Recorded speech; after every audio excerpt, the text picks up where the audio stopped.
Morning, good afternoon, and good evening, everyone, wherever you're at in the world. Welcome to Last Raps Baseball's live commentary of Major League Baseball. Today, we're going to be bringing you from Wrigley Field in Chicago. It is the Arizona Diamondbacks and the Chicago Cubs. It is a battle of two ball clubs who are not stuck at, but are at 12 wins.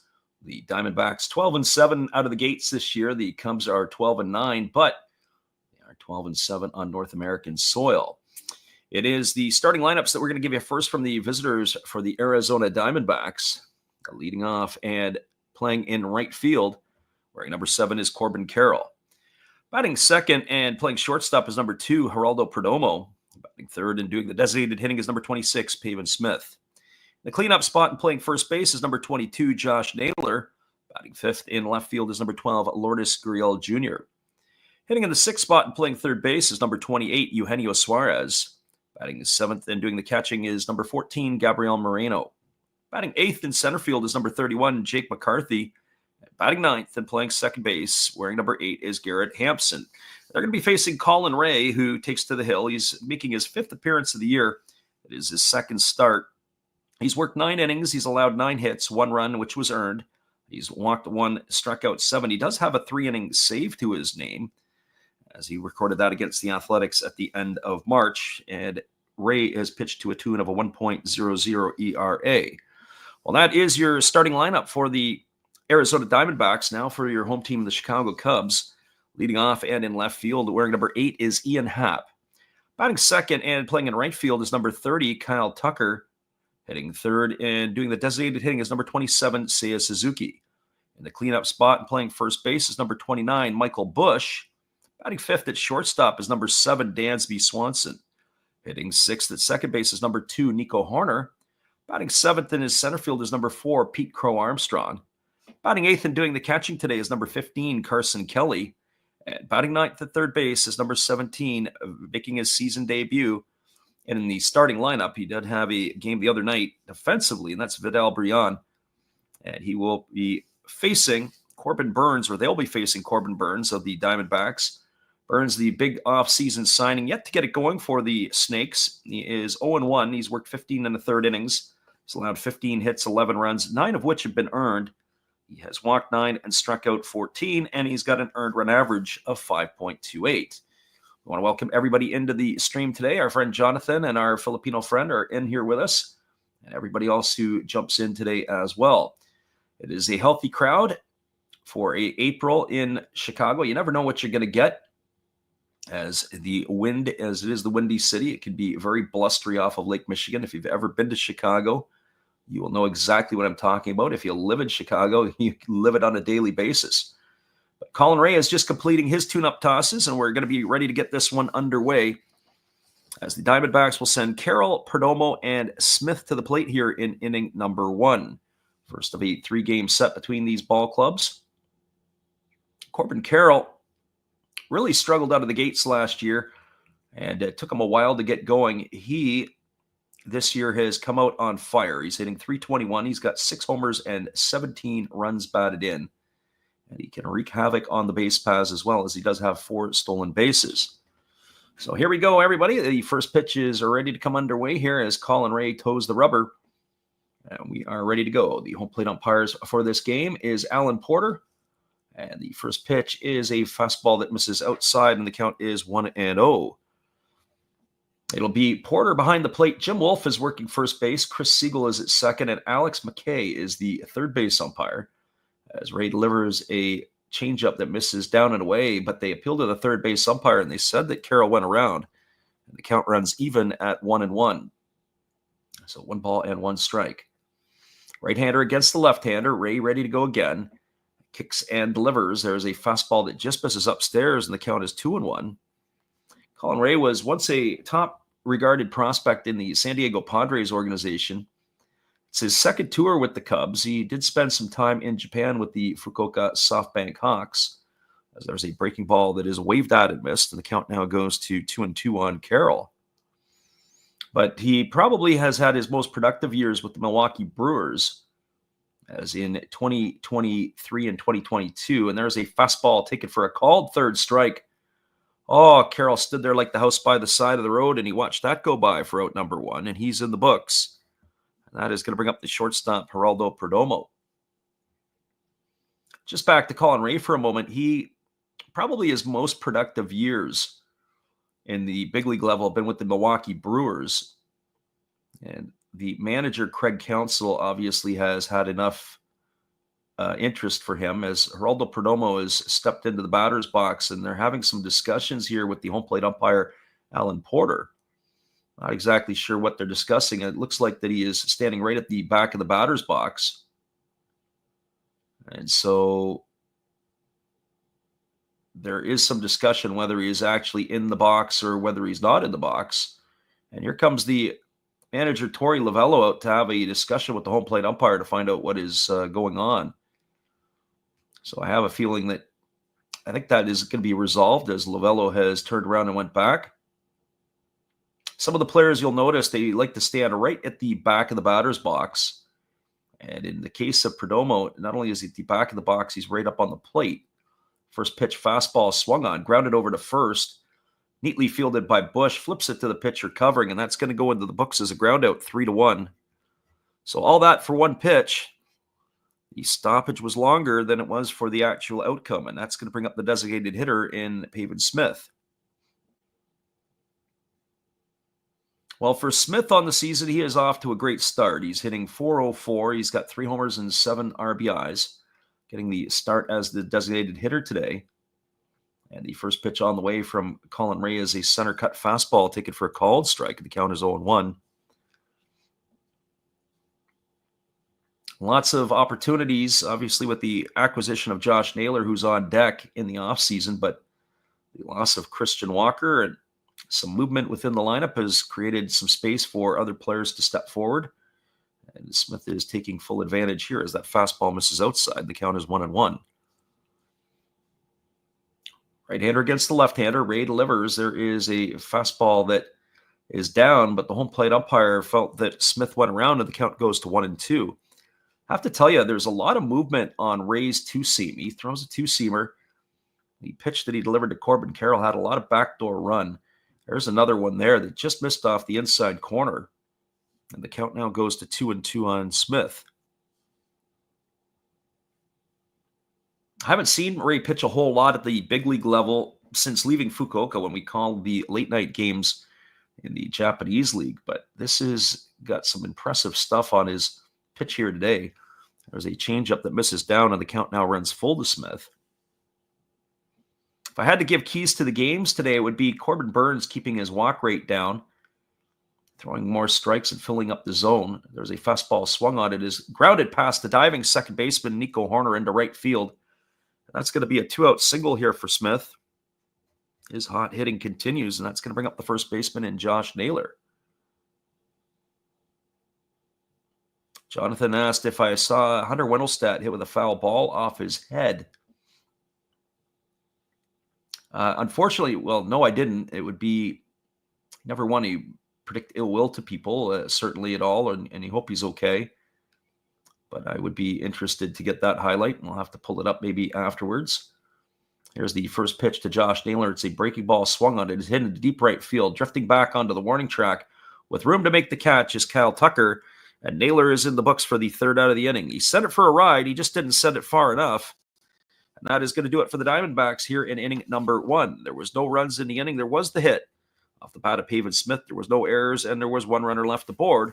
We are through a half inning in Chicago. It is the Diamondbacks, nothing, and the Cubs coming to bat.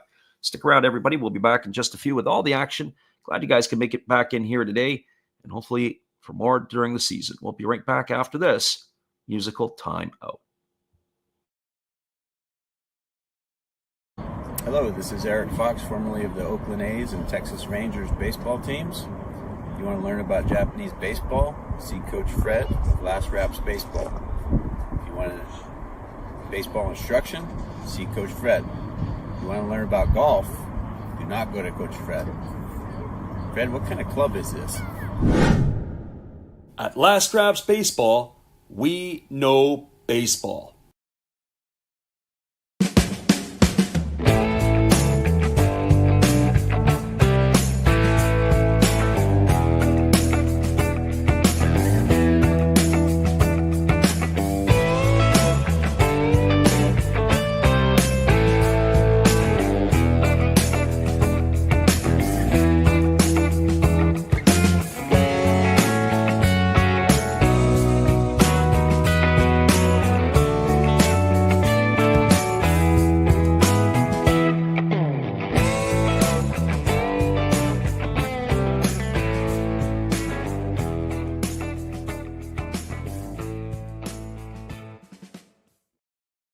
Welcome back, everybody. We are cruising to the bottom half of the first inning. It'll be Ian Happ, Kyle Tucker, and Seiya Suzuki to come at the face Corbin Burns.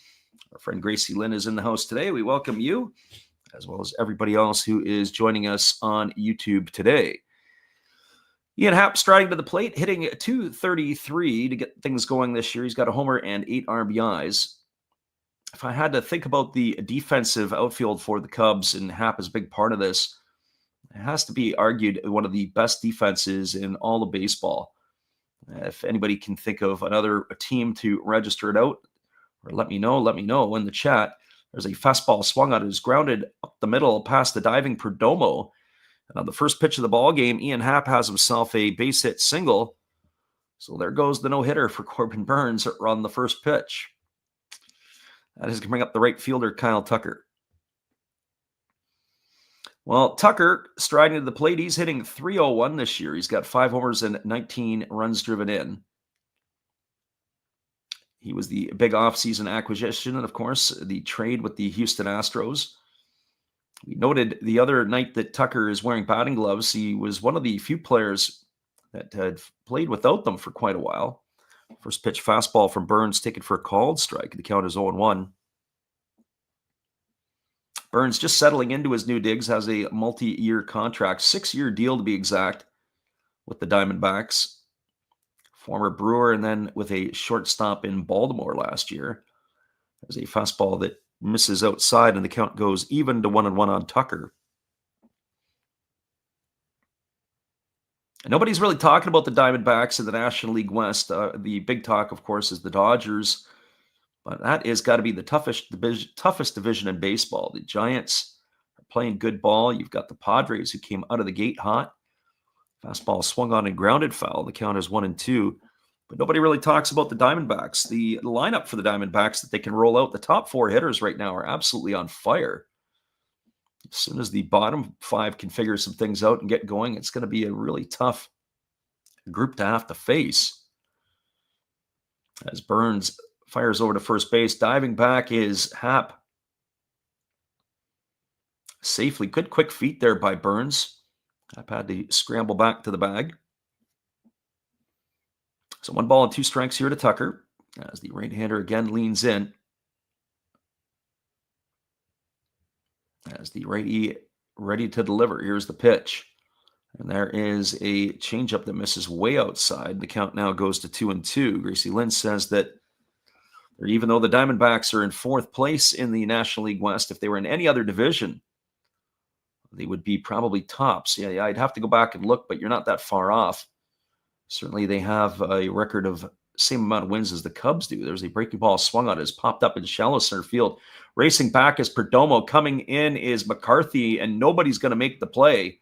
That's going to bleed down for a base hit, as Kyle Tucker is going to be aboard, and we've got back-to-back singles to start the bottom of the first. And that's going to bring Seiya Suzuki to the plate. At first, I thought that maybe Perdomo might have had a beat on it. It just kept blowing and blowing and blowing and ended up running away from him. McCarthy was a little bit deeper. That's the play at Wrigley Field. The ball goes up into the air, and the wind will just take it for a ride. It did say at game time that the wind was blowing in from right field at 11 miles per hour. We'll see. That will probably be always changing. You can probably update that every 5 minutes. As the first pitch to Suzuki is on the way, it is a fastball that misses down, and the count is 1-0. Suzuki hitting .290 on the year, 4 homers and 15 runs driven in. Digs himself back into the batter's box, waiting on the offering here from Burns. As the right-hander kicks and delivers, it's a fastball swung on and fouled away, and the count goes to 1-1. Defensively today for the Diamondbacks, from left to right field, Gurriel Jr. is in left. The center fielder is Jake McCarthy. In right field, it's Corbin Carroll. Around the horn from first to third, Naylor is at first. Garrett Hampson's the second baseman, with the shortstop Perdomo, and the third baseman is Suarez. The battery of Burns and Moreno. There's a fastball swung on. It has popped up, and it is going to reach the seats on the first base side of home plate. Now the count goes to 1-2 on Suzuki. Our Filipino friend jumps in and says, meanwhile, in the American League East, The Blue Jays are currently a surprising second. In some ways, it's surprising. They have the pitching. I just don't know if they've got the offense to sustain it, or the depth of offense, I should say. There's a breaking ball swung on it. It's grounded to third. Suarez goes to second for one. Back to first. That's going to be a Diamondback double play. It is going to allow Happ to reach third. But a nice turn there by the Diamondbacks. 5-4-3 variety as it will go into the books. And that is going to leave it up to Michael Busch. So certainly not what the Cubs were looking for, but the Diamondbacks got themselves a sigh of relief here to take the pressure off. And Busch stepping into the plate, who's enjoyed a nice start to the season with the Cubs. He's hitting .284, 4 homers and 12 runs driven in as the right-hander delivers. There's a breaking ball that is fouled away, and the count is quickly 0-1. No balls and 1 strike to Michael Busch. Again, the right-hander getting his sign from Moreno, working himself to the set. And here comes the pitch. He kicks and fires. It is a fastball at 95 that misses off the plate. The count is 1-1.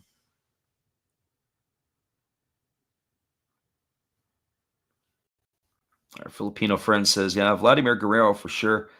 And if Bo Bichette gets things going, but the rest of the Blue Jay lineup, the aging George Springer, as there's a breaking ball swung on. This ball is popped up into a similar spot where Tucker had popped it up. And starting in on it was McCarthy, and then he had to backpedal back. He is able to make the catch, but I'm not so sure today that anything is going to be routine in the Wrigley wind. That is going to do it here. The Cubs, they threaten, but they don't score. They get the first 2 on, but are able not to take advantage of it. No runs in the inning, 2 hits, no errors, 1 runner left. Your score as we move to the top of the second, it is the Diamondbacks no score and the Cubs no score. Stick around, everybody. We'll be back with the call in just a few. We appreciate you guys for jumping in here with us today on the Last Raps Baseball YouTube channel. Well, you've got to have an ace in the hole, a little secret that nobody knows. Life is a gamble, a game we all play. But you've got to save something for a rainy day. You've got to learn to play your cards right if you expect to win in life. Don't put it all on the line for just one roll. You've got to have an ace in the hole.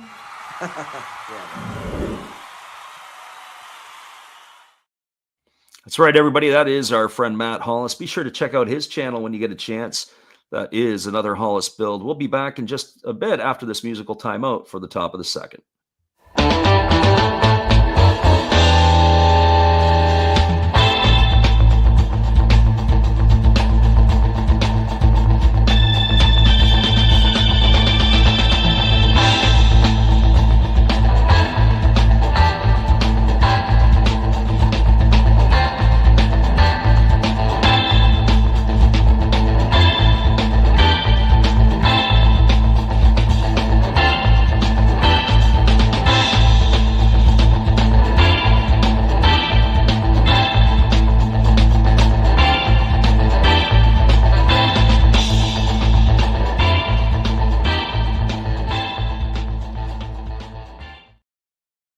Welcome back, everybody. It's going to be Lourdes Gurriel Jr., Eugenio Suarez, and Gabriel Moreno to face Colin Ray here in inning number 2.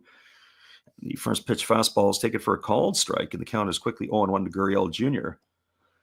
Gurriel Jr. batting 145, 3 homers and 10 runs driven in. As we mentioned at the top, the back end of the Diamondbacks batting order yet to get things going as he swings and fouls that one away. Count is 0-2 to Gurriel. If they can get the back end, I would say the key today for them is if they can get their bottom part of the order on base, turn it over for the top of the order, it could be dangerous. There's a breaking ball swung on. This ball is lifted into left center field. Coming hard is Happ. He slides and he makes the catch. Oh, that's the defense we were talking about of the Chicago Cubs in the outfield. Ian Happ, as good as there is in left field fielding his position, he makes the catch to retire Gurriel for the first out of the inning. That is going to bring up the third baseman in Eugenio Suarez. You think of the speed of Pete Crow Armstrong in center, the coverage that Ian Happ gives you in left, and Kyle Tucker in right. As I said earlier in this stream, if you've got a better defensive outfield than the Cubs, let me know. First pitch fastball swung on, grounded over to the left side, fielded neatly by Vidal Bryan. He throws over to first. That's going to retire Suarez. This goes as a ground out 5-3. So 2 quick outs here in the second inning. It's going to leave it up to Gabriel Moreno. Well, we didn't give you the Cubs defensive lineup in inning number 1. Oh, check that. I apologize on that one there. It's going to be an error here on Bryan as he was able. I got to get myself locked in. He has made the error there. He's not going to be able to make the play. That's going to put the runner at first. So for those of you who are listening in with us, I apologize for that.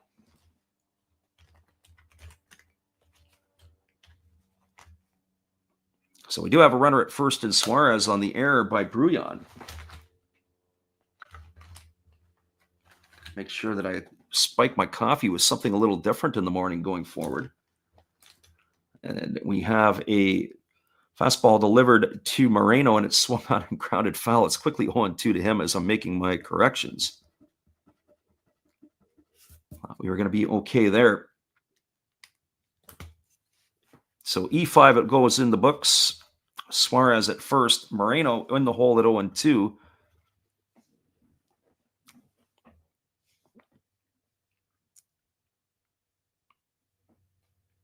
So no balls, 2 strikes here as Ray ready to deliver again. And the pitch is on the way. It is a breaking ball swung on. It is lifted into right center field. Coming hard and diving and making the catch is Crow Armstrong. That's going to put Moreno away. He's gone for the second out of the inning. So 2 gone. It's going to leave it up to the center fielder and Jake McCarthy.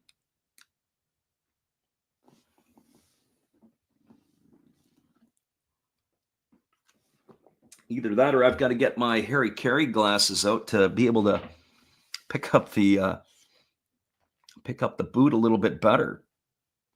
So Crow Armstrong makes a good catch. 2 nice defensive plays here in the outfield by the Cubs. And that's going to bring up Jake McCarthy to the plate. He takes a first pitch fastball for a called strike. The count is 0-1. Jalen Pond comes into the chat and asks, who do you think is going to win? As the pitch ready to come here to McCarthy. Fastball swung on. It is lifted into left field. Moving back is Happ. He's going to make the catch, and that's going to do it here, as that is going to retire the Diamondbacks in the second inning. Well, who do I think would win? At the outset, based on the pitching matchup, I would have went with the Snakes. But I have to tell you, the Cubs are a tough team at home, so who knows? Flip the coin on this one. No runs in the inning, no hits, 1 error, and there was a runner left aboard. Your score as we move to the bottom of the second inning. It is the Cubs nothing and the Diamondbacks nothing. Stick around, everybody. We'll be back in just a few. Appreciate you guys for jumping in. Matt Hutchison, thanks for being here with us today. We'll be right back after this.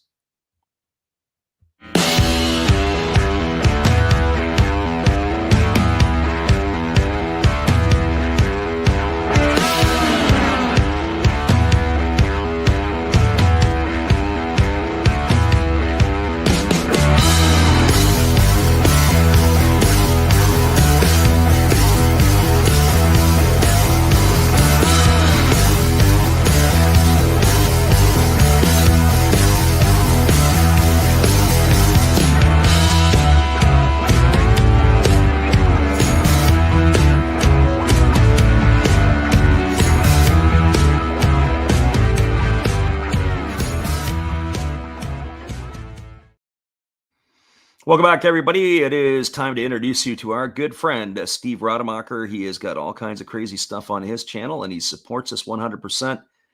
Check out Steve when you get a chance. We'll be right back in 30. This is Steve Rademacher, and I'd like to introduce you to my channel if you haven't seen it before. These are all the things I enjoy: sports, autographs, relics, non-sports Hall of Famers, pseudo-sports, Star Wars. That's my channel name and my name, and I would really appreciate it if you would come check me out and maybe even subscribe if you like it. Thank you for that for now, and back to your ball game. Thanks again, Steve, for your support. As we said, be sure to check out Steve after the game. He's got all kinds of crazy things on his channel. The first pitch delivered to Dansby Swanson is a fastball that is taken for a called strike. The count is 0-1. Swanson hitting 169 on the season, 4 homers and 12 RBIs, off to a bit of a slow start with the bat. As the right-hander delivers, it is a fastball that misses outside. The count goes even to 1-1. I was talking in the stream earlier in the week, I was talking about Bobby Scales, former Chicago Cub, who does the radio color for the Detroit Tigers. As the pitch is on the way, it's a breaking ball that misses down, and the count is 2-1. And his comment was that your glove at the big league level, the glove should never slump, just as speeds should never slump or never slumps, nor should the glove. As the pitch is on the way, it is a fastball that misses outside, and it's now 3-1 to Swanson. And that would be a perfect comparable here for Swanson. His glove has been top rate, certainly since coming over to the South Siders or the North Siders in Wrigley. If he was a South Sider, he'd be a White Sox. The North Siders, certainly in Wrigley, it is a difficult position to play because, as we talked about with the wind swirling, as we've seen in the first couple innings here, shortstops having to move around, having to make the plays, and it is a ball handling position up the middle, second and short, center field. You got to have sure hands to be able to make the play, and Swanson certainly has that. He was originally a top pick of the Arizona Diamondbacks, and he was traded to the Braves as part of a package for Shelby Miller. Fastball swung on and grounded foul over on the third base side. The count now runs full to Swanson. But Swanson's bat right now not up to standard, not up to par. But I don't think it'll be like that for the entire season. He does have a pretty good approach at the plate. Just has to get a little bit of luck going his way. There's a fastball swung on and fouled away right back on the first base side of home plate. The count remains full. So 3 balls and 2 strikes it is. Cubs wearing their home whites with the pinstripes. The Diamondbacks are wearing the, I don't know if you want to call it scarlet or maroon tops, the gray pants. As the pitch is on the way, it's a fastball swung on, chopped up the middle, fielded by Perdomo, moving to his left. Fires to first, and that's going to nail Swanson by a half a step. That was a nice play by Perdomo. Ground out 6-3 in the books. As Swanson's gone for out number 1, and that is going to bring up Nico Hoerner. Bit of an eyebrow-raising move, at least on my thoughts. The Diamondbacks, a couple of years ago, had went out and drafted Jordan Lawler with their pick as their top overall pick, a shortstop who there's a lot of people are saying is going to be pretty darn good. And they ended up locking up Perdomo last year to a lengthy contract. There was a fastball swung on and fouled away, and the count is 0-1. So not sure where they see Perdomo long-term or where they see Lawler fitting into the plans long-term, but they do seem to like Jordan Lawler. But now you got a problem. You got 2 shortstops, and I wonder if Perdomo, a couple of years' time, maybe moves over to third base if they really like the glove of Lawler. And here comes the offering. The pitch is on the way. It is a fastball swung on. It's pop foul over on the first base side of home plate. It's now 0-2.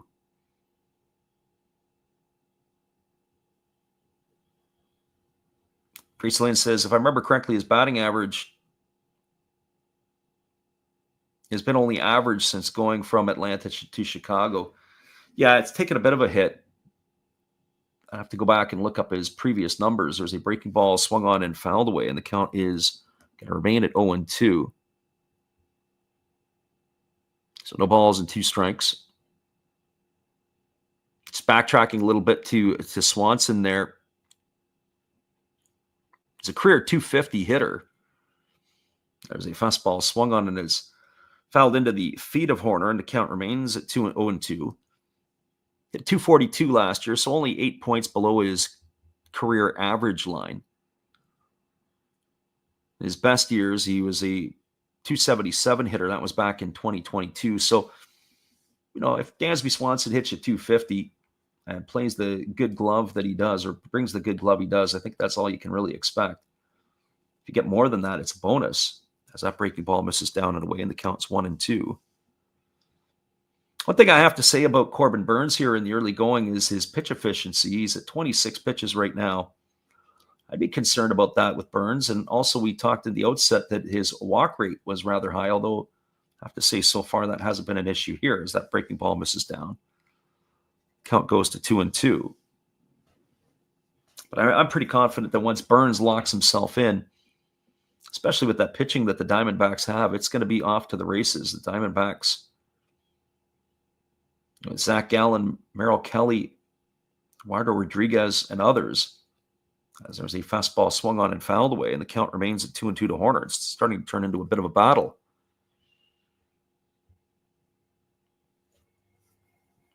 Jalen Pun says, thank you for the commentary. Well, we thank you guys for showing up here to support and to listen and to share the love of the game. Here comes the 2-2 pitch to Horner, as the right-hander delivers a fastball that misses down and away, and the count now is 3-2 to Horner. Burns gets himself a new baseball, rubs it up. Getting the sign from his catcher Moreno. Now he works to the belt. Here comes the pitch. Fastball swung on. This ball is lifted into left field. And moving just over to his left a little bit is Gurriel Jr. He's there to make the catch. Looked like off the crack of the bat that that ball was going to jump out of here. But no such luck for Nico Horner, as that is going to be 2 gone here in the inning, and to leave it up to the left fielder, Pete Crow Armstrong.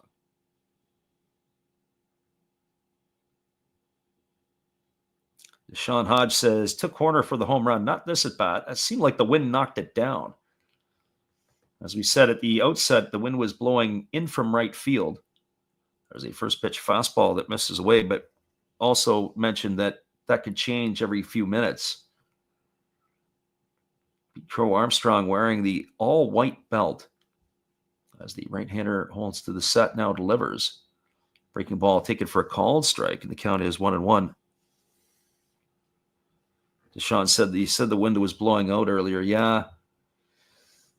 As I said before, just every once in a while they'll get a view of the flags, and you'll get a chance to see that there's a breaking ball that misses down, and the count goes to 2-1 on Crow Armstrong. Appealed to the third base umpire, but they said he didn't go. So 2 balls and 1 strike to the center fielder of the Cubs, who's really started to ratchet up his average lately. Hitting .259 on the season is the left-handed hitting center fielder of the Cubs. Breaking ball swung on, grounded fair down the right field line. That's going to be extra bases. He's digging for 2. Up with it is Carroll, but the throw is not going to be in time, and it's a stand-up 2-out double here for Crow Armstrong. So he's got something going here for the Cubs in their bottom half of the second. It's going to bring Carson Kelly to the plate. And if there's somebody you want to come to the plate right now, it is Carson Kelly. He's hitting .407. For him was 13 RBIs, the offseason free agent acquisition. We spent split time last season between the Tigers and the Texas Rangers. As he steps in, batting from the right side. Kelly was a one-time Arizona Diamondback as he swings through and fouls the first pitch away. Count is quickly 0-1 to Kelly. So no balls, 1 strike. Batting from the right side here against Corbin Burns. They're playing him to pull on the infield. Outfield is pretty much straight away. The second baseman is as far as you can go to the bag at second. There's a fastball that misses outside, and the count's even. 1 ball and 1 strike.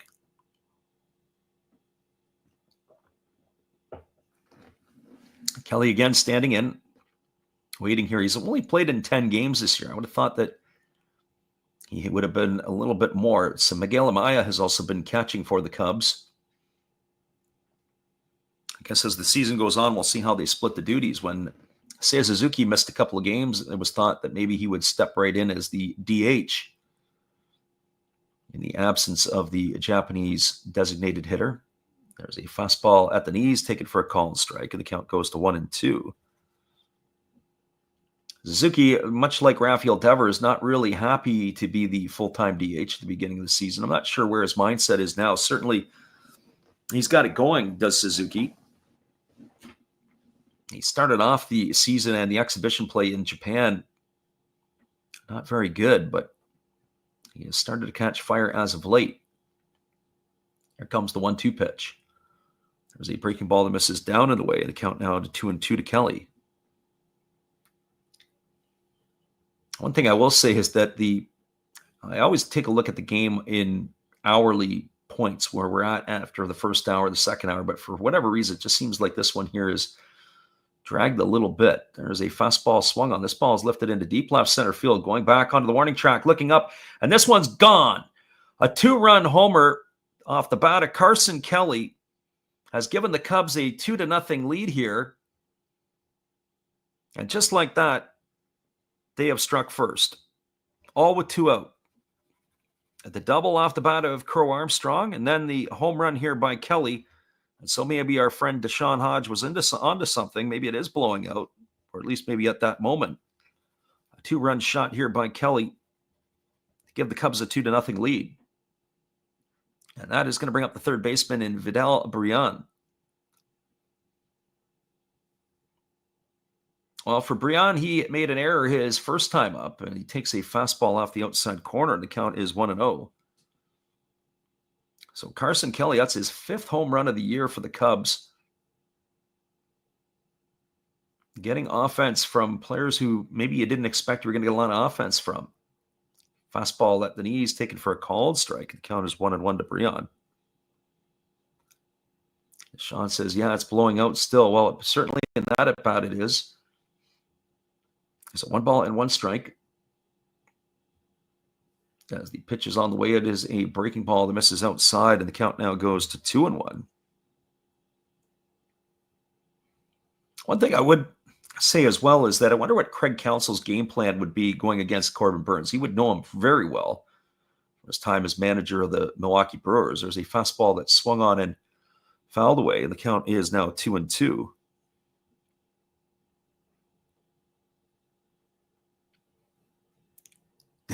TJ Mizzy says, couldn't hit to save his life with the Diamondbacks, and now he's crushing it against his former team. Yeah. I had a greater appreciation. I watched a lot of Tiger games last year, got a chance to see Kelly catch. There's a breaking ball swung on and missed, gets away from the catcher Moreno. He's going to have to throw to first. It's going to go as a strikeout 2-3 to retire Brian. He's gone for the 3rd out of the inning, but not till damage has been done. 2 runs in the inning off the bat of Carson Kelly, a 2-run shot, has the Cubs out in front. 2 runs, 2 hits, no errors, and nobody left aboard. We're now through 2 complete. It is the Cubs 2, the Diamondbacks no score. Stick around, everybody. We'll be back in just a few. We appreciate you guys for jumping in here with us today on the Last Raps Baseball channel. As we said, this is our friend Steve Rademacher. Be sure to check him out after the game. He's got all kinds of wild and crazy things. We'll be right back after this. Hello, guys. Thank you for joining Freddie here on his baseball game. And I'm Steve Rademacher, and my channel is really all about everybody, including all my international friends. We have such stuff as non-sport packs from Canada, the OP cheese. We have the Greek Freak. We have money from around the world. We have lira. We have yen. We have francs. We have pounds. We have Deutschmarks. We have all kinds of cool stuff like that. We even have some cooler things like Japanese women wrestlers and OPG baseball cards where I cannot read the back. We even have unopened material like the royal family, I know it's backwards, from London, England. Thank you for watching. Back to Freddie. Appreciate you there, Steve. We'll be back in just a couple moments with all the action after this musical timeout.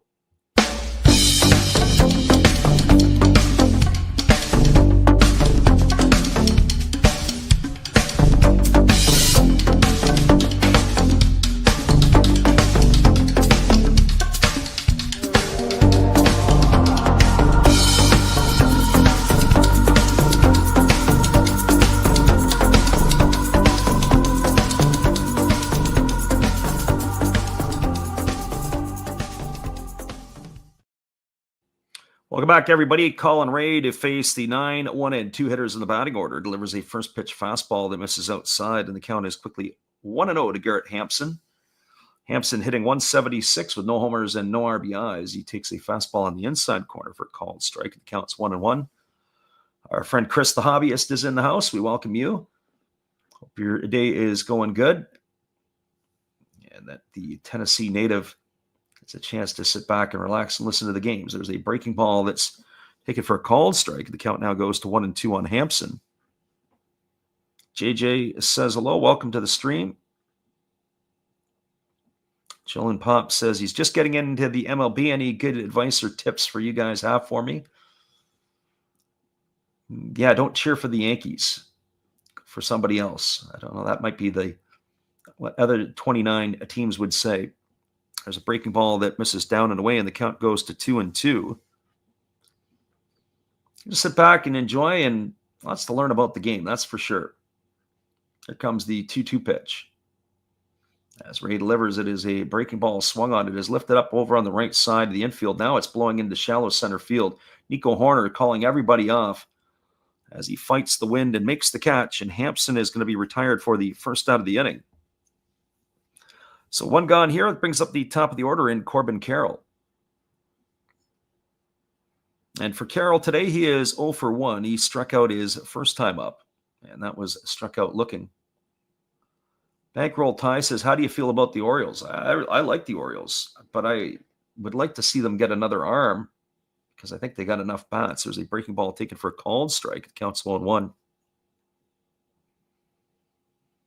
One more arm in the rotation, maybe by the deadline, and let's see it all plays out from there. Here comes the 0-1 pitch. Fastball misses up and in, and the count is 1-1. Although with the changes, the one thing I didn't like is I didn't like the acquisition of Gary Sanchez behind the plate as the catcher. I'm not sure that was an interesting move. They did bring in Tyler O'Neill. Fastball swung through and missed. Count goes to 1-2. Hobbyist says the Braves look like they're back in the 80s. Yeah, the early 80s. So 1-2 strikes it is as the right-hander delivers. There's a breaking ball waved at and missed. Oh, Corbin Carroll looked sick on that at bat. He's gone for out number 2.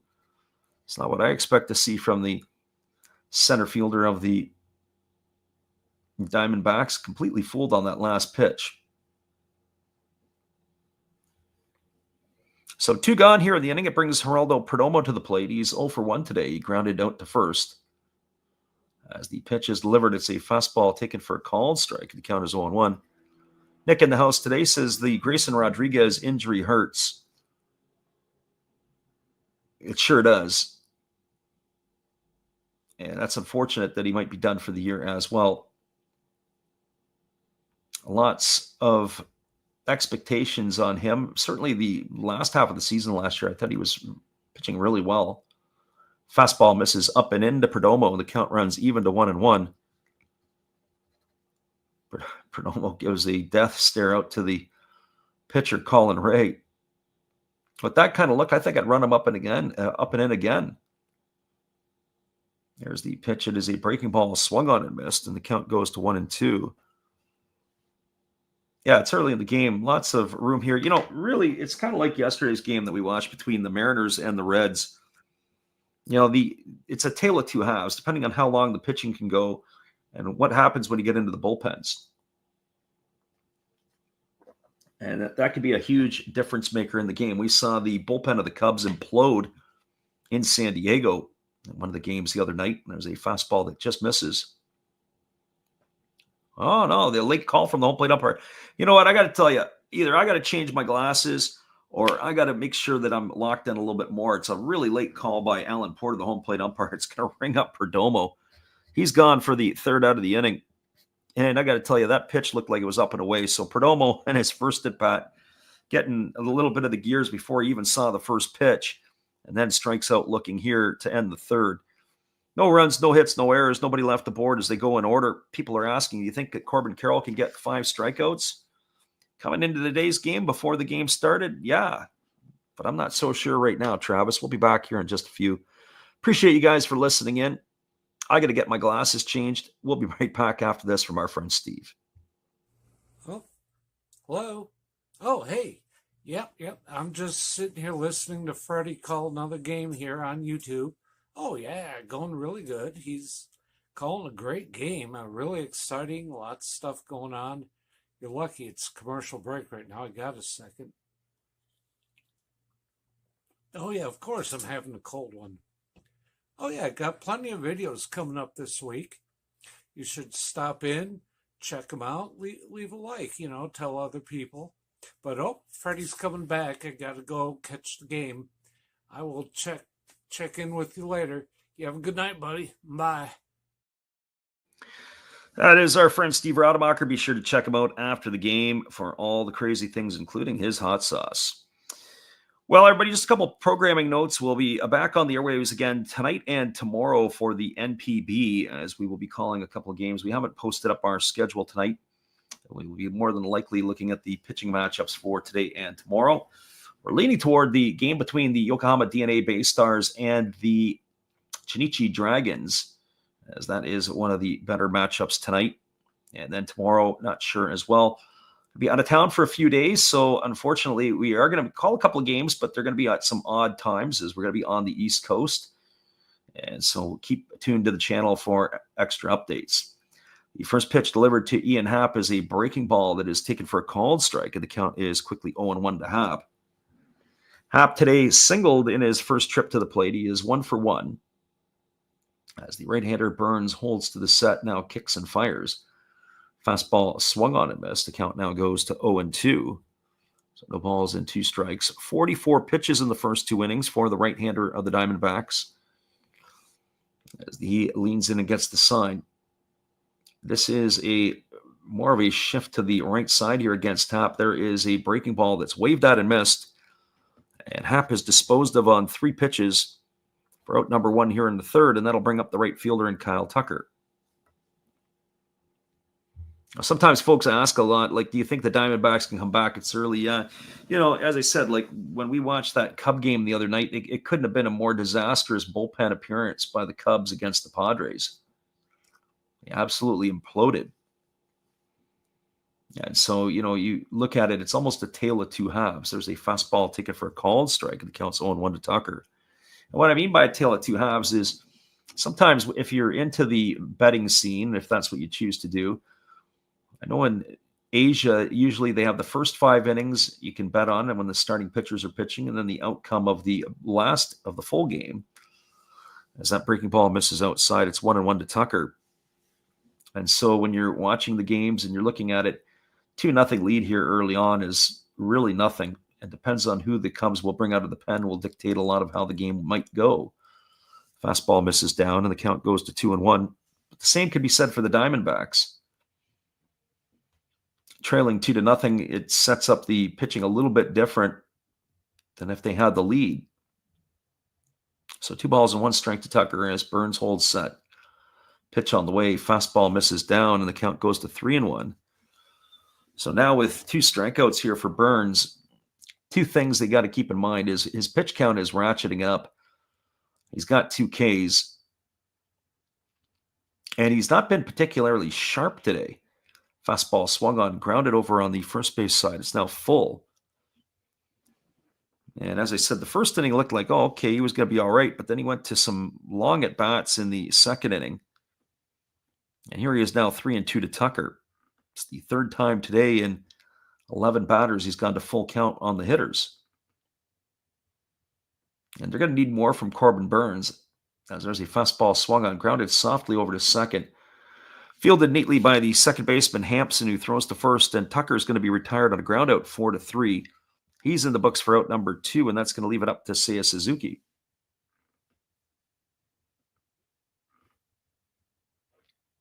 Well, for Suzuki, he's 0 for 1. He grounded into the 5-4-3 double play his first time up. He did not go on the injured list, but he was out for a little bit of time. He had some issues with his wrist. Fastball misses outside. The count's 1-0. They didn't disclose if it was the top hand or bottom hand. Sometimes that has a difference on when you're holding the bat. He didn't miss a lot of action, not enough to go on the injured list. There's a breaking ball that misses down, and the count goes to 2-0. So 2 balls and no strikes. The former Hiroshima Carp originally was drafted into the NPB, as there's a fastball taken for a called strike, as a pitcher.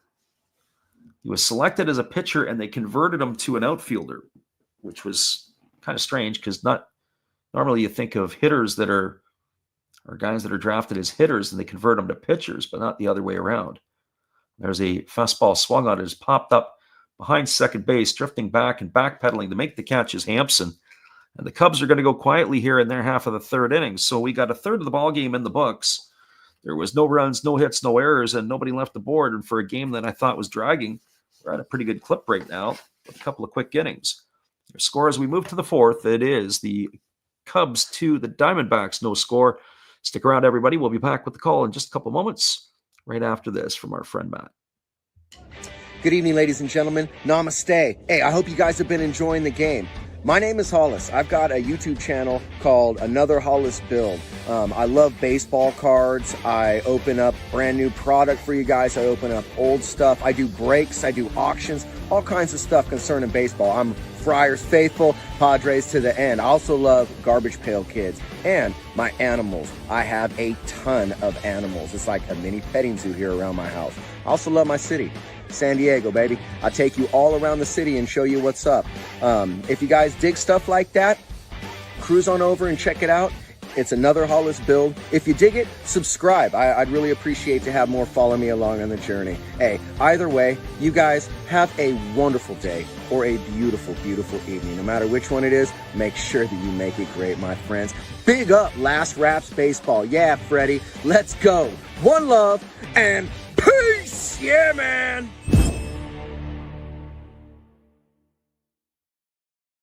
Welcome back, everybody. The middle three frames are about to begin. It's going to be Pavin Smith, Josh Naylor, and Lourdes Gurriel to come to bat here to face Colin Ray in the fourth inning. I'm curious to see what the leash on Ray would be like. He's been very economical here today. 35 pitches and 26 of them have been for strikes. And so Ray, I would think if they're stretching him out, he went 60-some-odd pitches in his last start. I would think that maybe 80 could be on the docket for the right-hander today, but he has been very, very good. So Smith, Naylor, and Gurriel Jr. to come to bat here to face the right-hander. Ready to resume the action. The first pitch is on the way. It is a fastball taken for a called strike. The count is quickly 0-1. Smith had a 2-out single in the first inning, his first time up. As we mentioned, he is really swinging the bat well. 417 on the season. There's a fastball that swung on and fouled away. Count now goes to 0-2. So no balls and 2 strikes. Another interesting piece on the right-hander Ray. He has faced 12 batters and he's thrown 10 first pitch strikes. General rule of thumb is for a lot of teams is they want to live up in the 70% range. If you can be 70% first pitch strikes, get ahead in the count, it just expands the zone for you. As that breaking ball misses down, but Ray certainly is above that today. Attacking the hitters early. 1 ball and 2 strikes it is here to Smith. As I mentioned, this is the best I've seen the 34-year-old throw probably since his Japanese days. And we said that he's pitched with the Brewers and, of course, brought to the Cubs by the manager, Craig Counsell. There's a breaking ball missing down, and the count goes to 2-2.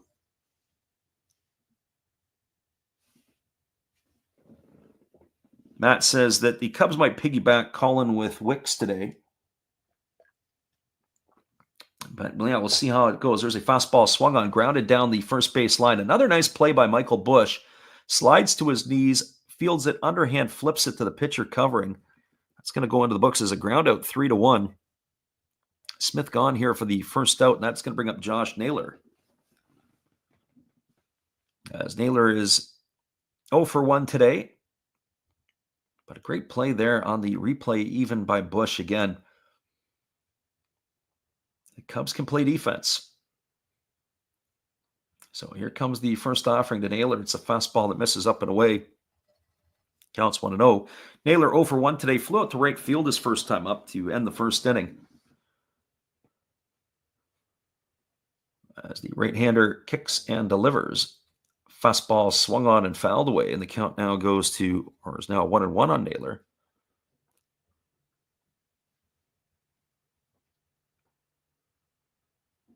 As we said at the outset, the top 4 hitters in the batting order for the Diamondbacks. Absolutely on fire to begin the year, but other than the hit by Pavin Smith, have done not much today. There's a fastball swung on, it is grounded, and it's going to get by Michael Bush into right field. Naylor's going to get himself a single. That is going to bring up the left fielder in Lourdes Gurriel Jr. That time Bush had to move to his right. The ball was scorched off the bat, and Naylor not able to knock it down or keep it in the infield.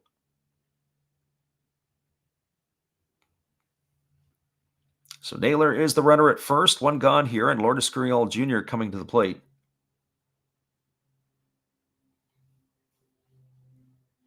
As the right-hander kicks and delivers. Fastball misses outside. Count goes to 1-0 on Gurriel. So 1 ball and no strikes it is. Right-hander against the right-hander. As Ray works himself to the set. Checks the runner at first. Now kicks and fires. Breaking ball taken for a called strike. Gurriel looked like he had no interest of even swinging at that pitch. 1 ball and 1 strike. He almost looked like he was, when you see the pitchers batting, as they used to do, they would just stand there and put the bat on the shoulder and watch the ball sail by. Here comes the 1-1. Fastball swung on, grounded over to third, fielded by Brian. He goes to second for 1, back to first. And were they able to get it in time?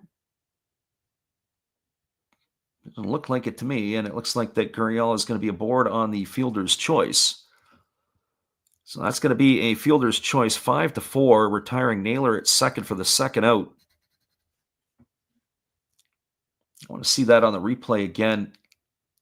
No, he was safe. It was by a half a step he was in there. Nice play there, though, by the defense, but just not quick enough. So Gurriel aboard with 2 gone, and that brings Eugenio Suarez to the plate. Suarez reached on an error in the second inning by the third baseman, Brian. As they throw over to first, and Colin Ray almost threw that ball away. Nice play there by Bush to get off the bag to get it.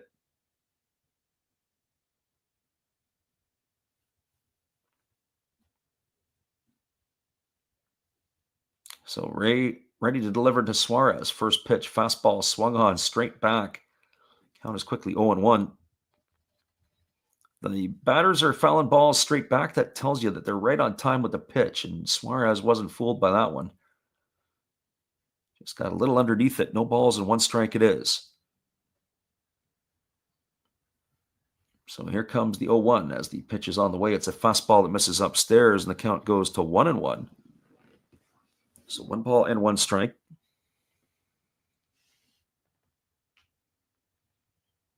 Suarez batting from the right side. As the pitch is on the way, it's a fastball that swung on and hammered foul down the left field line. Count goes to 1-2.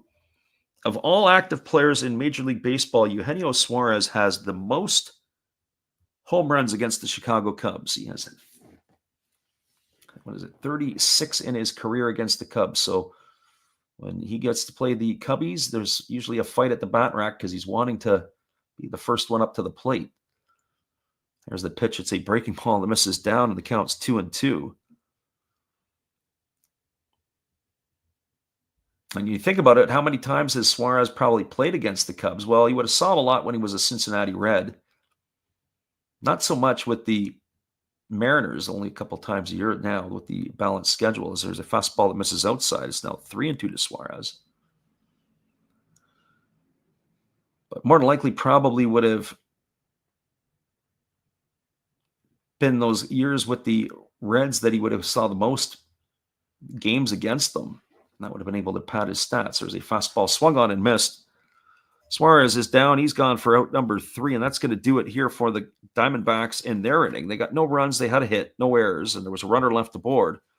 We are now moving to the bottom half of the 4th inning. Your score is the Cubs 2, the Diamondbacks no score. Stick around with us, everybody. We'll be back in just a few. We appreciate you guys for hanging in here with us on the Last Raps Baseball YouTube channel. This is our Facebook page if you want to join us, but it is about our Japan baseball report, the Japanese stuff that we do late night. We'll be right back after this. You are listening to live NPB commentary with Last Raps Baseball. Be sure to check out our podcast, the Japan Baseball Report, either on YouTube or wherever you get your podcasts. Be sure to join our Facebook group as well. It is NPB Japan Baseball Report. Stay up to date with all the other followers who are a fan of the Japanese game.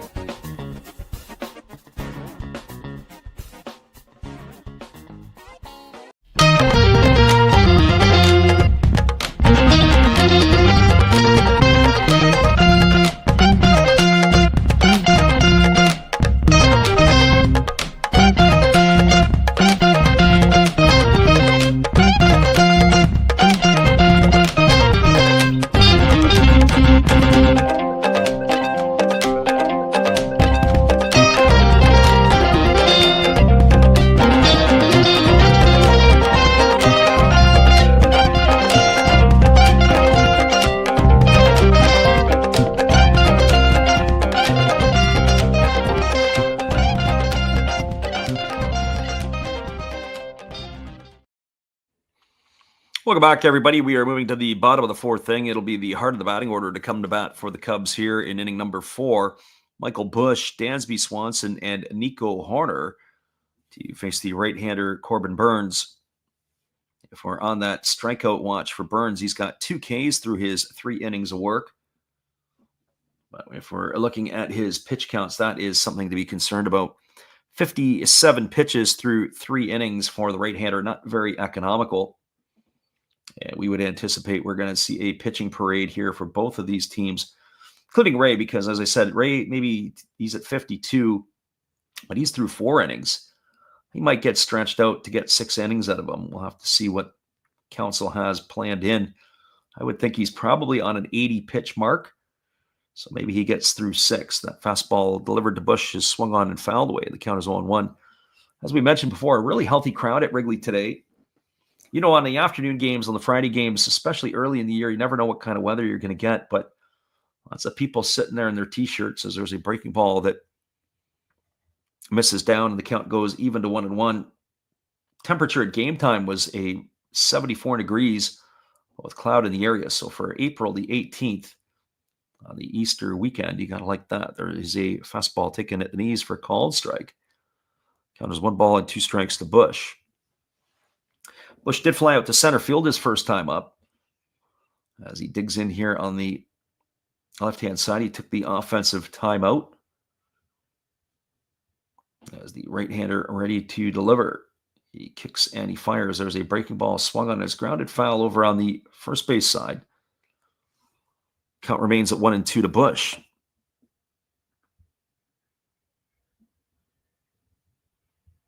So 1 ball and 2 strikes.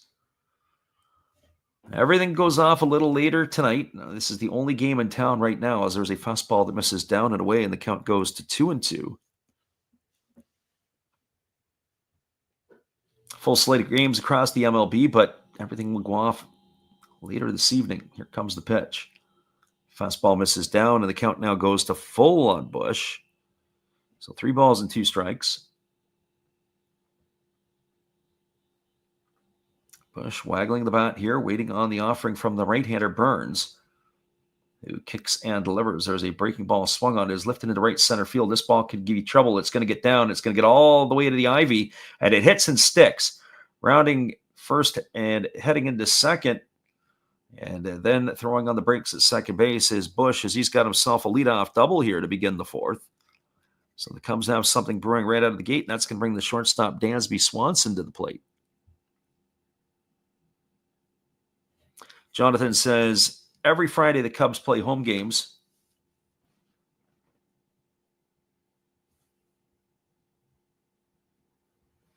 Yeah, Gracie Lynn was saying about our sound balance. Yeah, we've got a couple of our stuff is a little bit up and down. I'm not mixing actually right now, so some of the stuff is a bit of a bit off and on here, so I have to apologize for that, but maybe that'll wake everybody up a little bit. First pitch breaking ball, take it for a called strike. Count is 0-1. Johnson said, yeah, every Friday they play a home game in the afternoon. And it is true. There's a fastball swung on, grounded softly to short. Perdomo fields it. It is going to advance the runner over to third as Busch is going to get in there safely. Ground out 6-3, puts Swanson in the books for the first out of the inning, and it's going to bring Nico Horner to the plate. If I said this correctly, Jelen Pon asks, is there a home field advantage in baseball? 100% it is. As each park is built differently, a lot of teams, because they play half their games in the park, will structure their teams in a way that will play to that advantage. The problem in doing that is that when you go on the road, your team isn't built for the road parks. When you think of Wrigley, Wrigley is a friendly confine. It is a smaller type of field. It certainly has some uniqueness with the wind blowing around. And when you look at how teams are constructed, Fenway Park is another one. The green monster in left field. There's a first pitch fastball that's check swing fouled away, and the count's 0-1 to Horner. I think of Comerica Park and Petco in San Diego. And you have those big areas of space. You got to have some center fielders. You got to have some speed in the outfield to cover ground, to play it defensively. So no balls and 1 strike as the right-hander Burns works to the set. There's a fastball that misses inside, and the count goes even to 1-1. JJ says, Wrigley is fun. Been going there since 78. I've only been to Wrigley once. It would have been about 2005, 2006, somewhere in that time. Might have been 06. As the pitch is on the way, it's a breaking ball swung on and grounded foul into the netting down the first base line, and the count is 1-2. It was in June. It was a Father's Day weekend with the Tigers and the Cubs. Cool experience. Sat down the right field line in the first one and sat between home and third in the second one. Here comes the pitch. Breaking ball misses down, and the count goes to 2-2. And when you had a chance to get to old ballparks or seen old ballparks, I was doing a list in my mind of parks I've been to that don't exist anymore. Tiger Stadium being one for sure. Cincinnati is another one. Is that old Riverfront? Exhibition Stadium in Toronto. As the pitch is on the way, there's a fastball swung on, grounded over to third. There's going to be a play at the plate. They come home with it, and the throw is in time. Bush going on contact. That's going to be a fielder's choice. It's going to erase him 5-2 as he has gunned down at the dish. Ground ball right to Suarez. He probably made the right decision to go, because I don't think he would have been able to get back to the bag at third. But he was out by a country mile at the plate as the catcher Moreno was able to apply the tag. Safe at first is Horner. And that is going to bring up the center fielder in Pete Crow Armstrong.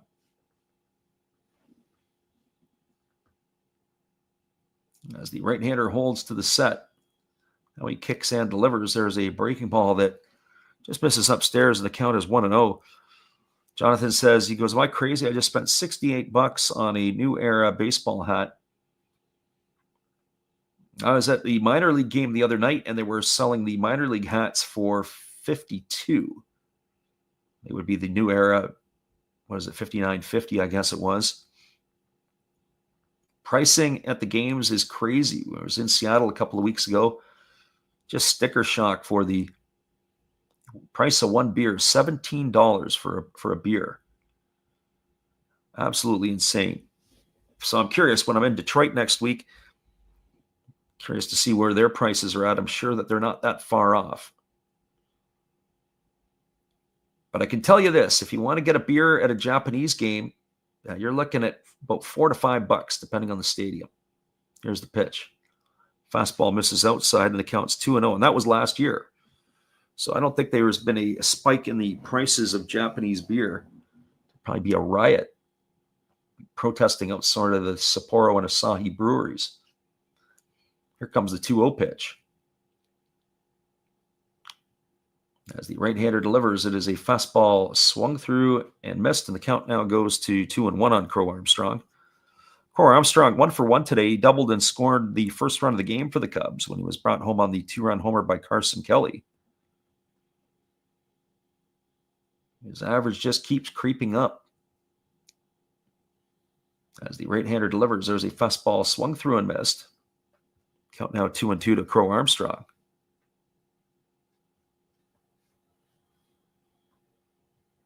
JJ says, you're okay. You got what you wanted. Yeah, you know what? I mean, take a look at that. I didn't pick up the minor league hat the other night, although I might consider doing it. There goes the runner. Fastball swung on, lifted into straightaway center field. Coming in as McCarthy. He's there to make the catch. And that is going to do it, as Armstrong's going to be retired for the third out of the inning. We'll come on back and talk about prices in just a few moments, but no runs in the inning, one hit, no doubles, or no errors, and one runner left aboard. We are now through 4 complete innings. It is the Cubs 2, the Diamondbacks no score.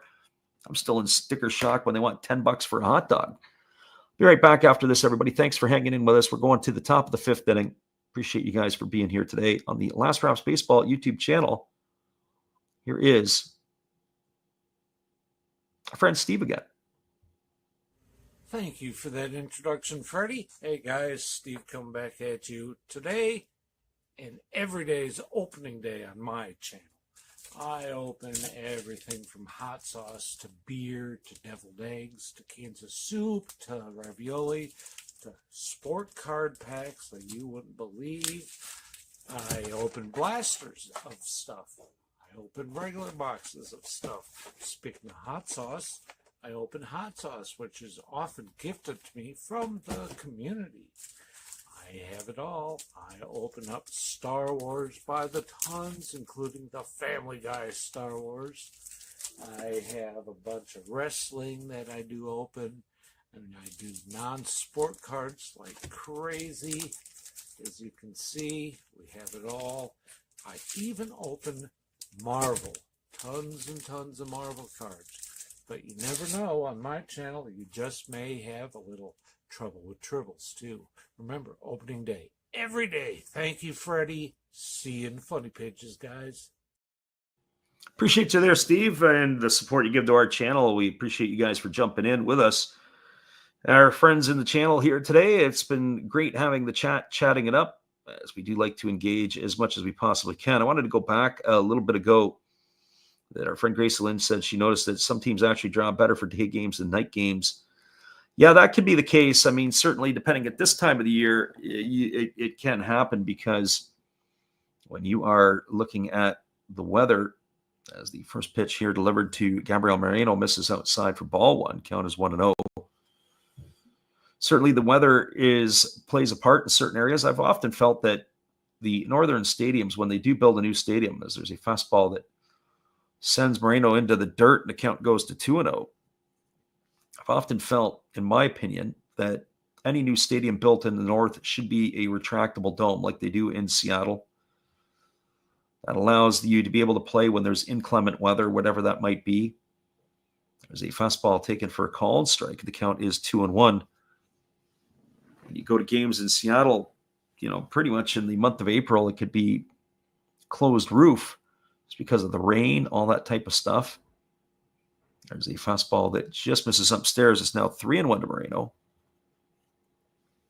Just like in Arizona, they've got the retractable roof as well. There's talk about them building a new stadium in Arizona. I can't believe that. The one that they have there is not all that old. Fastball swung on, lifted into left center field, giving chase is Happ. It's going to get down, and it's going to get all the way to the ivy.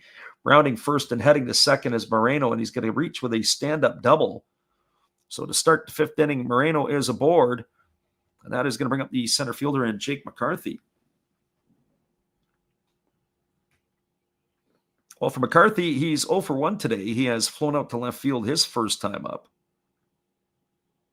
Off to a really, really difficult start.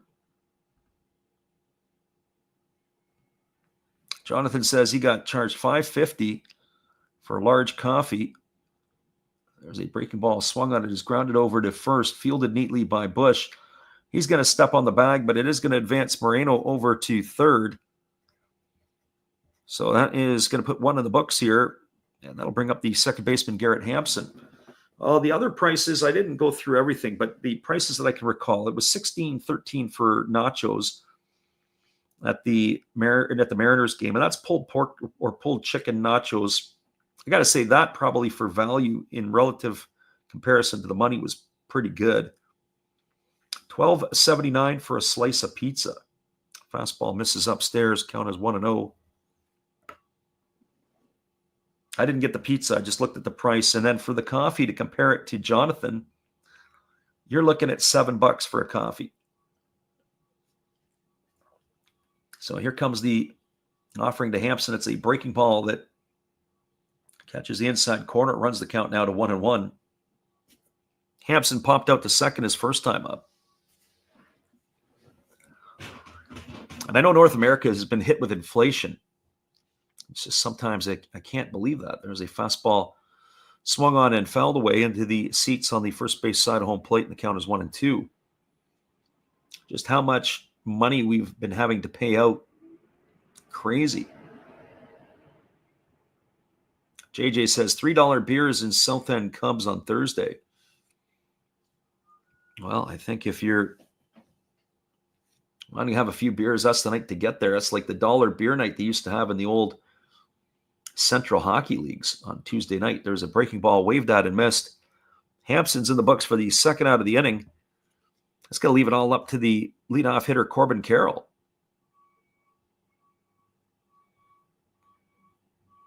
Well, for Carroll, he is 0 for 2 today. He has struck out twice. So 2 strikeouts here in the game against the right-hander Ray. Has put a dent into his average a bit. There's a first pitch taken for a fastball. It's called strike at the knees. Count is 0-1. I would have to say, looking at Corbin Carroll and his bats today, the word I would use is confused. Must not be picking up the ball very well from the right-hander Ray. Pitch on the way. Fastball misses inside. The count goes to 1-1. As I mentioned, we're going to do some games next week, but just not really sure what we're going to do. His schedule is going to be all over the place. Also going to be catching the Padres and the Tigers on Monday night. As the pitch is on the way, it's a fastball swung on. It is lifted into right center field. That's going to get down for a base hit. That's going to get the Diamondbacks their first run of the game. A RBI single off the bat of Corbin Carroll. And the D-backs are on the board. Cut the lead in half to 2-1. That is going to bring up Geraldo Perdomo to the plate. Well, for Perdomo, he is 0 for 2. He has struck out looking and grounded to first in his 2 trips. Batting from the left side here against the right-handed throwing Colin Ray. As he works himself into the set position, here comes the pitch. And the pitch is on the way. It is a fastball taken at the knees for a called strike. And the count is 0-1. Corbin Burns with his lead at first base. He is antsy. He looks like he is wanting to run.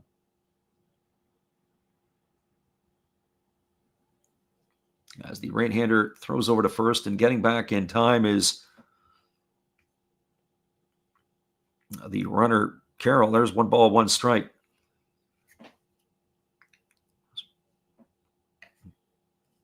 Check that. No balls, 1 strike on the hitter here. So keep your eye on Carroll. There's a breaking ball taken for a called strike. The count now goes to 0-2. So no balls and 2 strikes it is. I would not be surprised that he is in motion on this pitch. We're going to have to wait and see. Maybe it'll be a opportunity to run with no balls, 2 strikes.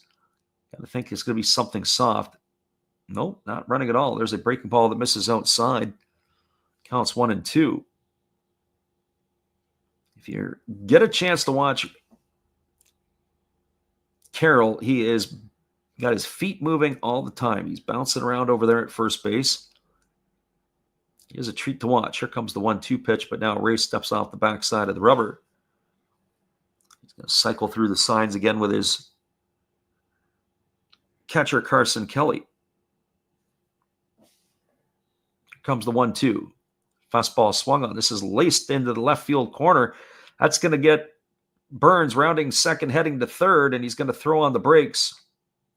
So that's going to be a double for Perdomo. So that puts runners at second and third. It's going to bring Pavin Smith to the plate, and the Diamondbacks have something brewing here with 2 out. They've already got 1 run on the board here. But Smith coming to the plate, arguably one of the hottest hitters in the Diamondback lineup. 2 gone here. It is a treat to watch Corbin Carroll round the bases.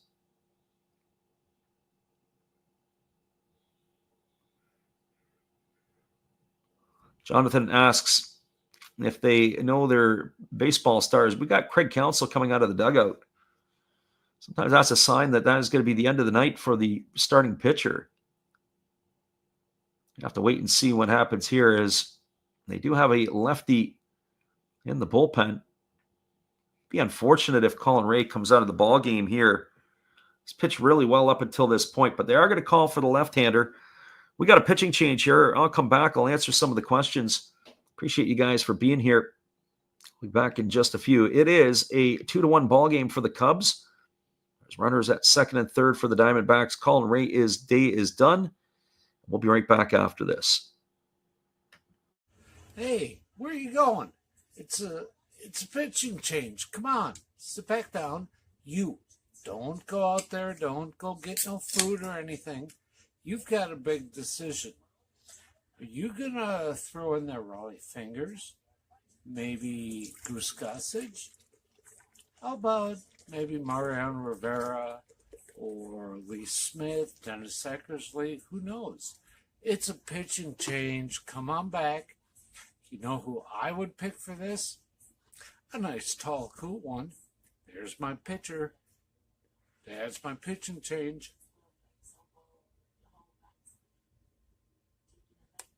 That's a winning combination. Come see my channel. Every day is opening day. And according to Bob, I must be in the front row.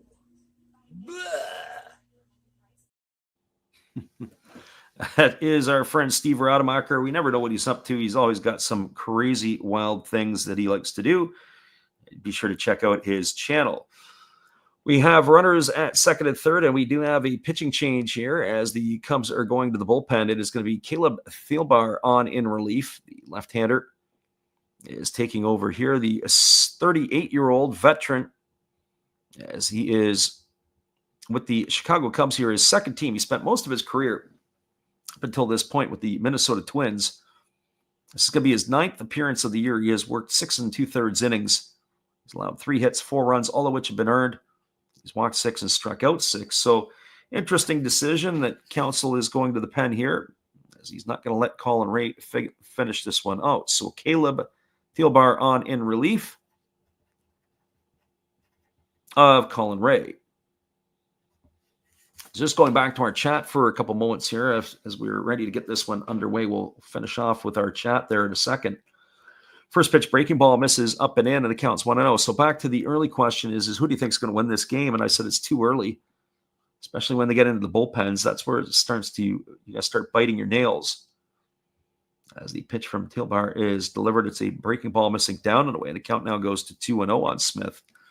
Looming on deck is Josh Naylor.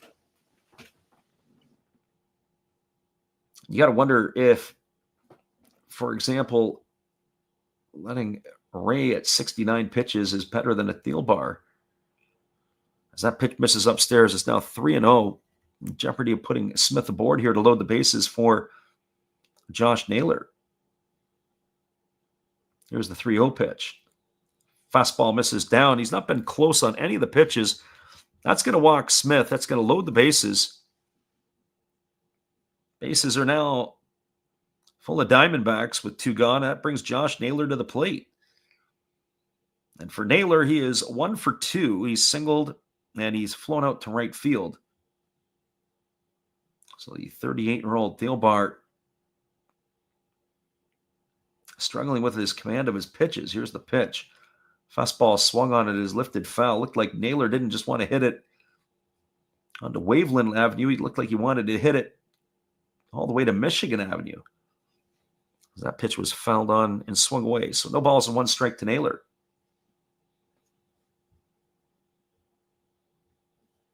And the pitch on the way is a fastball that's check swing foul just off to the third base side of home plate. Counts 0-2. Jonathan asked the question, do Japanese baseball fans know the top MLB stars? They do follow the Japanese players that are over in the MLB. And then, of course, the MLB stars that there are, they do know who they are, especially on the bigger teams like the Yankees and the Dodgers. You see a lot of those type of hats that would be around and being sold in Japan. as the 2-1 pitch is ready to go. It kicks and fires. There's a breaking ball that is swung on and fouled away. Count remains 0-2 to Naylor. So, yeah, to answer your question, yeah, some of the bigger teams, they would know the players. I don't know if they would know the stars on the Seattle Mariners these days, or maybe even the San Francisco Giants, teams that they would not have Japanese players, are not as followed as tightly. But the big stars of the teams in the big marketplaces, as time has been called by Josh Naylor. Jonathan says, as an American fan, he doesn't know too many Japanese stars, and that's fair. A lot of people are into the NPB. So no balls and 2 strikes as Naylor waits. The pitch on the way. Breaking ball swung on, grounded softly up the middle, fielded by Horner. Throws to first, and that's going to do it. It's a ground out 4-3. The Diamondbacks, they threaten, but they are only able to come up with 1 run. They had 1 run in the inning on the benefit of 3 hits. There was no errors, and there were 3 runners left aboard. The score, as we are now halfway through the ball game, it is the Cubs 2 and the D-backs 1. Stick around, everybody. We'll be back in just a couple moments. We'll continue on chatting with the chat. We appreciate you guys for being here with us today on the Last Raps Baseball YouTube channel. Thank you, Freddie. Appreciate your support and everybody out there. Steve again here, obviously, with the Milwaukee Brewers. Of course, we have Bernie Brewer on my favorite beverage of choice right there, along with a card of Bernie. Yay! Now, we got some special guests here. I'm not just talking about our Hall of Fame lineup. I must be in the front row. Hey, come on there, Robin. I got 3,000 hits. What do you have? Well, I was the all-time saves leader, and I got 1.5 feet on you. Okay, Raleigh, settle down, buddy. Now, none of this could be possible without Harvey's Wallbangers. There's Harvey. And who could forget the Fonz? Hey. It's again our friend Steve Rademacher. Our Cubs fans that are in the chat must think they're getting trolled by the Brewers, but they're really not. Steve is a former Wisconsin native, and he does like the Brewers. And when you think of baseball teams that struggle sometimes over the year, the Cubs might be one, but not as bad as the Brewers sometimes. They just don't take the heat like the Cubs do. It is going to be coming to bat here for Chicago in their half of the 5th inning. It'll be Carson Kelly, Vidal Bruján, and the top of the order in Ian Happ. So we appreciate everybody who has popped in here today. We got our friend Christian Hernandez, or our friend JJ says, Christian Hernandez, look out for him. He had a monster home run in the cold with the wind blowing out for the South Bend Cubs. If I'm not sure, South Bend Cubs, if I'm not mistaken, they play close to where Notre Dame University is, if I'm not mistaken. There's a breaking ball that is taken for a called strike. Count is 0-1 to Carson Kelly. There's a breaking ball that misses down, and the count is 1-1. He also said that he went to Bangkok in 1996, was wearing a Roberto Clemente t-shirt, and they thought it was Tiger Woods. Yeah, there you go. Here comes the pitch. It is a breaking ball that is waved at and missed. The count goes to 1-2. So 1 ball and 2 strikes. Kelly today hit a home run, his first time up off of the starter Corbin Burns. It was a 2-run shot, which has provided the Cubs their only runs. JJ says, yeah, very close to Notre Dame.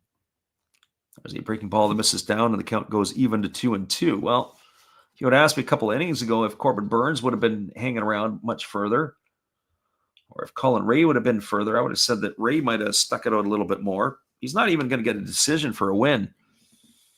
More loss, as the pitch is a fastball swung on and fouled away, and the count remains at 2-2 to Kelly. So 2 balls and 1 strike. I would say that if I had to project the final score of this game, I could just see it being up around like 5-3. Here comes the offering. It's a fastball swung on, is lifted into right field. Coming in and making the catch is Corbin Carroll. Good swing there by Kelly. but he's going to be gone for out number 1. So 1 gone. That brings up the third baseman in Vidal Bryan.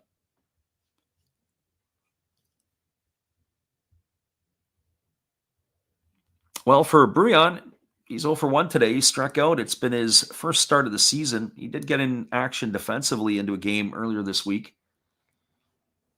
As the right-hander Burns kicks and delivers. There is a fastball swung on. It is lifted into deep left field, moving back, and it's going to get over his head. Gurriel unable to make the play. It gets down off the wall, and Bryan's going to get into second with a double. I got to go back and look at that again. Ball kept carrying. I thought Gurriel was going to have a chance to make an over-the-shoulder catch, and it almost looked like it hit him in the head. Go back and look at the replay of this one. But Bryan, a good piece of hitting going the other way. And he turned on the Jets once he hit first base. And he's got himself a double. That's going to bring up the top of the order in Ian Happ. And Bryan can run a little bit. He impressed me there, the way he was able to get around the bases. So Bryan, runner at second. As the right-hander kicks and delivers. There's a fastball taken for a called strike. The count is quickly 0-1. So no balls and 1 strike to Ian Happ. Between minor leagues and the major leagues, Bryan has stolen 255 career bases. Never been able really yet to put it together at the big league level. And there's a fastball at the knees taken for a called strike. The count goes to 0-2 on Happ. Think of Bryan. He's from the Dominican Republic, originally with the Tampa Bay Rays organization, and then he was flipped to the Marlins as there's a breaking ball swung on it. Is grounded over to the right side, fielded by Hampson on a couple of hops, throws to first. Haps in the books on a ground out 4-3. He's gone for out number 2, and that's going to bring Kyle Tucker to the plate. But just back to Bryan for a moment there. He ended up last year in Miami's camp, played the most ball last year in his big league career, appeared in 102 games. And now he finds himself with the Chicago Cubs. A lot was expected of Bryan, and certainly that, in terms of his offense, there was a fastball swung on by Tucker, fouled away. His running and his speed is what has attracted a lot of the teams to consider him for his offense, and you can see how he was able to get around the bases. Adds another dynamic here for the Cubbies. They do have some pretty decent team speed right now, does Chicago. There's a fastball that misses outside. Count is 1-1. Right now in today's lineup, Crow Armstrong has 7 bags swiped. Horner has 6. And Tucker has 4. I would say you're probably looking at about 3 or 4 guys could probably get you 20 bags, barring their injury status. Fastball swung on, grounded up the middle, fielded by Perdomo, moving to his left. He throws to first. That is going to do it. That's going to be a ground out 6-3 to end the inning here. It's the third out here as Tucker is retired. No runs in the inning. They squander the 1-out double by Bryan. No runs, 1 hit, no errors, and 1 left aboard. We're now moving to the top of the 6th inning. Your score is the Cubs 2 and the Diamondbacks 1. We'll be back in just a couple moments. We'll appreciate you guys for being here with us on the Last Raps Baseball YouTube channel. Here is our friend Eric again. Hello, this is Eric Fox, formerly of the Oakland A's and Texas Rangers baseball teams. If you want to learn about Japanese baseball, see Coach Fred of Last Raps Baseball. If you want baseball instruction, see Coach Fred. If you want to learn about golf, do not go to Coach Fred. Fred, what kind of club is this? At Last Raps Baseball, we know baseball.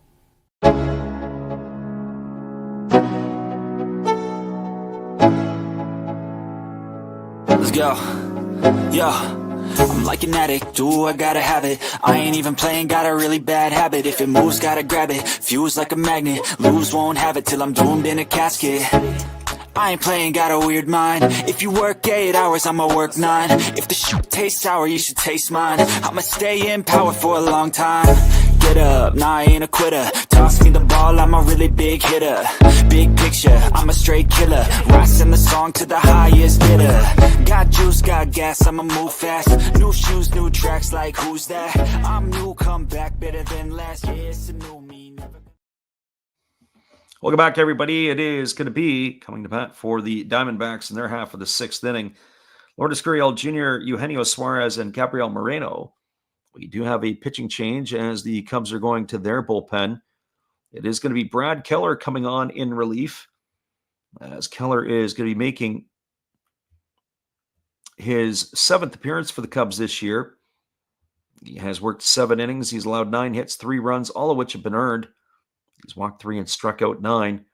He's got himself a 3.86 ERA. So pitcher number 3 to be used here by the Cubs, as Brad Keller is on in relief, the former Kansas City Royal.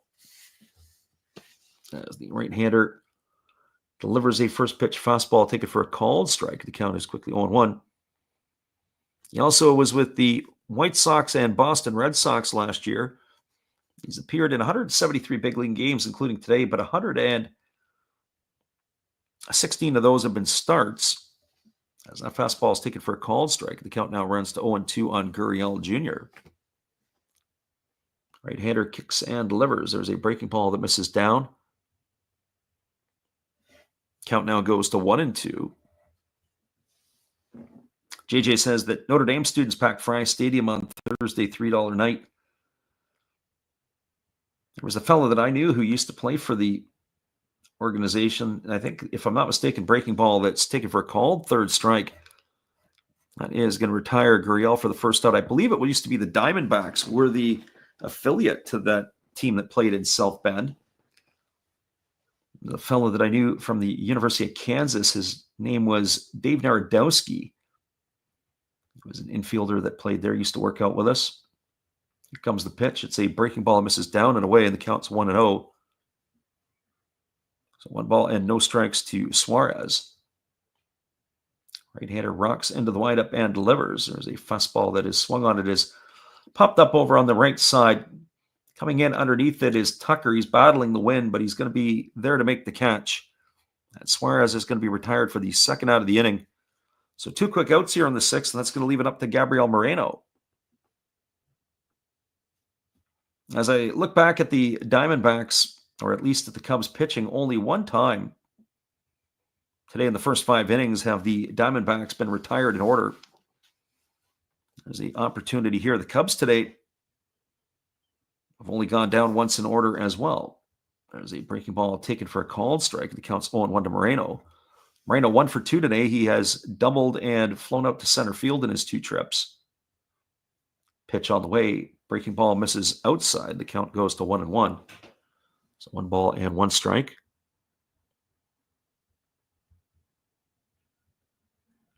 Right-hander rocks into the motion. He kicks and delivers. There's a breaking ball that misses down and away, and the count now goes to 2-1 on Moreno.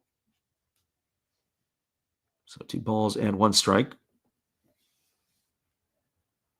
Again, Keller rocks into the windup and delivers. There's a breaking ball swung on and fouled away, and the count now goes even to 2-2.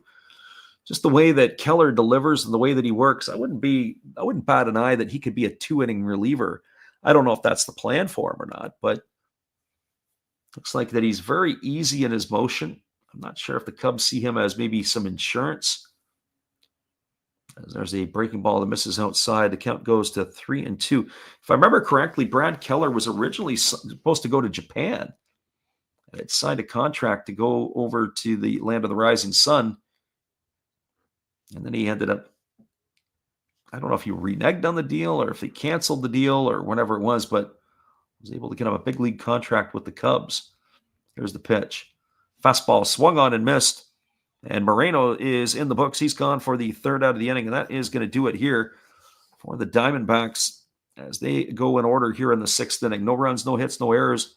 Nobody left the board. We're moving to the bottom of the 6th. Your score is the Cubs 2 and the Diamondbacks 1. Stay with us, everybody. We appreciate you guys for jumping in here with us on the Last Raps Baseball YouTube channel. We'll be right back after this. Oh, hello. Oh, hey. Yep. I'm just sitting here listening to Freddie call another game here on YouTube. Oh, yeah, going really good. He's calling a great game, really exciting, lots of stuff going on. You're lucky it's commercial break right now. I got a second. Oh, yeah, of course, I'm having a cold one. Oh, yeah, got plenty of videos coming up this week. You should stop in, check them out, leave a like, tell other people. But Freddie's coming back. I got to go catch the game. I will check in with you later. You have a good night, buddy. Bye.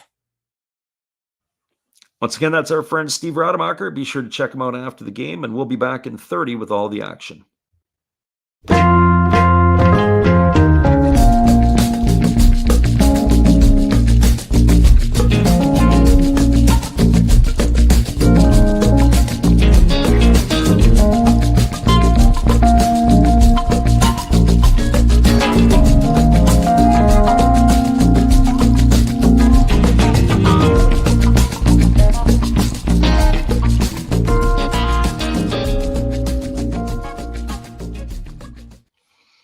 Welcome back, everybody. We are moving to the bottom half of inning number 6. It'll be Seiya Suzuki, Michael Busch, and Dansby Swanson to come to bat here, as Corbin Burnes has worked himself through 5 innings here in this one. Earlier, the question came up from the chat. Do you think Burnes is going to strike out 5? It's not looking like it here today. He's only got 2 strikeouts in the books. And I would think that he is running out of steam. We're going to see here if he's still in the ball game or not, as it is going to be him here to start the 6th inning. I would have not have guessed that maybe a couple innings ago. He would have been running out of gas. There's the breaking ball that misses down in the dirt, and it counts 1-0 to Suzuki. Suzuki is 0 for 2 today. He grounded into a double play, and he had lifted a pop-up to second. As he waits here on the offering from the right-hander, here's the pitch.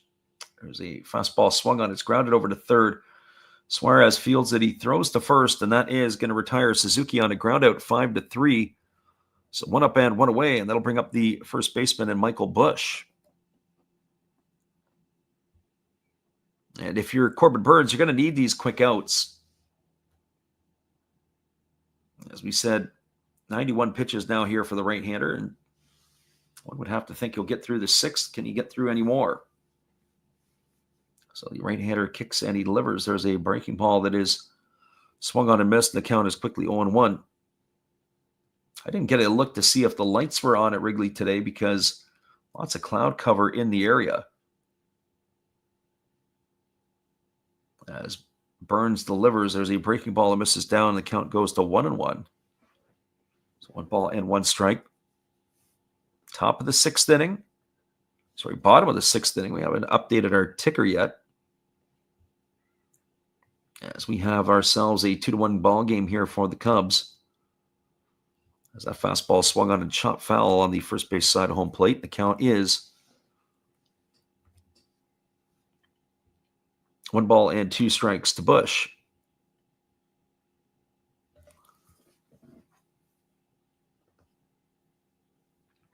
Busch followed by Swanson. So as we said, we'll update our Japanese schedule tonight. It'll go off at 10 a.m. Pacific or 1 a.m. Eastern if you're up. I want to listen to that. Fastball misses outside. The count goes to 2-2. There is action in the Diamondback bullpen. They have both a righty and a lefty up. It is Mantiply and Nelson. There's a fastball ticket for a called 3rd strike at the knees. Busch is in the books. He's gone for the 2nd out of the inning. So 2 gone, and that's going to bring up the shortstop in Dansby Swanson.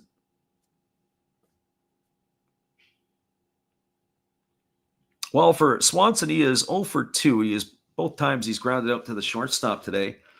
I think if I had to take a look at the stats on the games that we've done with Dansby Swanson, he's probably like 0 for 15 this year. There's a fastball that misses down. So 1 ball and no strikes. Just after 3 o'clock Central Time, as the right-hander Burnes kicks and delivers. There's a fastball swung on. It's chopped softly over to the right side. Burnes fields it, and he's just going to apply the tag to Swanson. That's going to go as a ground out to 1. He's gone for the third out of the inning, and the Cubs go quietly here in their half of the sixth.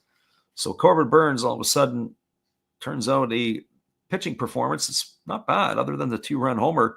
I don't expect we're going to see him back for the seventh. No runs, no hits, no errors, and nobody left the board, and I think the Cubs would probably pump a fist to that. We'll be back in just a few. Appreciate you guys for being here. 2/3 of the game is in the books, and we're moving to the top of the seventh inning. Your score, Cubs 2, Diamondbacks 1. We'll be right back after this.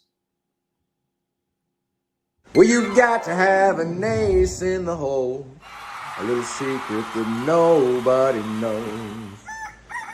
Life is a gamble, a game we all play, but you've got to save something for a rainy day. You've got to learn to play your cards right if you expect to win in life. Don't put it all on the line for just one roll. You've got to have an ace in the hole.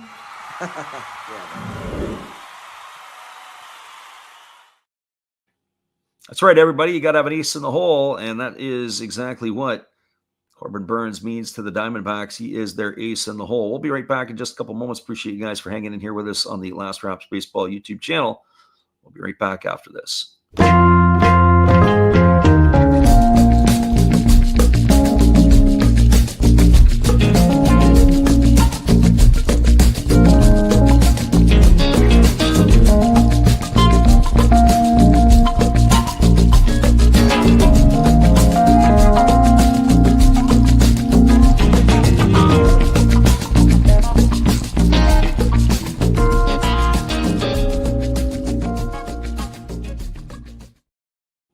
Welcome back, everybody. It is going to be the 8, 9, and 1 hitters slated to come to bat here in this inning for the Diamondbacks, but we do have a pitching change as Julian Merriweather is coming on in relief.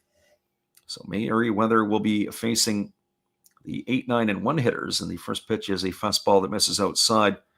Count is 1-0. The 33-year-old Merriweather was a long-time organizational member of the Blue Jays. He pitched parts of 3 years at the big league level. As there's a breaking ball taken for a called strike. Count is 1-1. He's making his 9th appearance this year for the Cubs, as the righty delivers a fastball that misses outside, and he's the 4th pitcher used today by the Northsiders. And the right-hander getting his sign, and he rocks into the delivery and delivers a breaking ball that's taken for a called strike.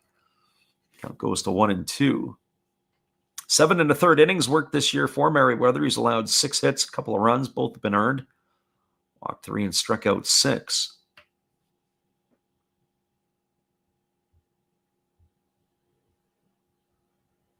As the right-hander delivers, it is a breaking ball. Take it for a called third strike. Oh, McCarthy looked confused. Wasn't a bad-looking pitch. Caught the inside corner. And that is going to be the first one in the books here. Retired by the Cubs pitching in this inning, and that'll bring up the 9-hole hitter in Garrett Hampson.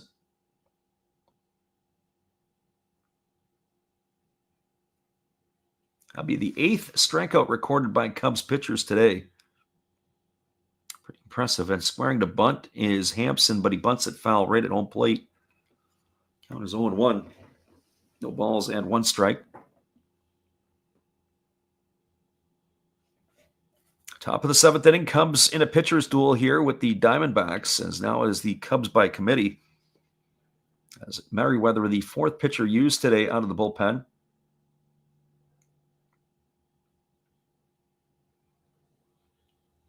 So no balls and 1 strike to Hampson. Curious to see who they're going to turn to next would be the Cubs. As the right-hander Merriweather delivers, there's a breaking ball waved at and missed. The count now goes to 0-2 on Hampson. So I don't know if I'd throw the same similar pitch again, but I'd try to maybe make it a chase pitch this time. That pitch was right over the plate. Hampson not able to connect. It looks like it's clouding over even a little bit more at Wrigley. There's a breaking ball down. Couldn't tell if the lights are on, but I would bet that it probably is. So 1 ball and 2 strikes to Hampson. Again, the right-hander rocks himself into the windup and delivers. There's a breaking ball swung on. It's going to be pop foul. It's into the seats on the first base side of home plate. So 1 ball and 2 strikes it remains.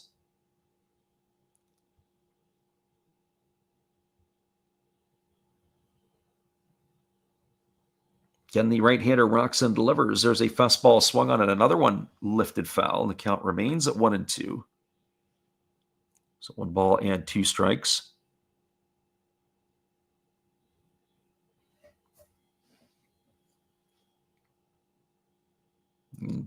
Really impressive crowd, as I said today before, at Wrigley for an April 18th game. There's a pitch that misses upstairs, counts 2-2. It's a little bit cold. I've been to Wrigley. I've been to Chicago for Bears games in the past. There's a breaking ball down.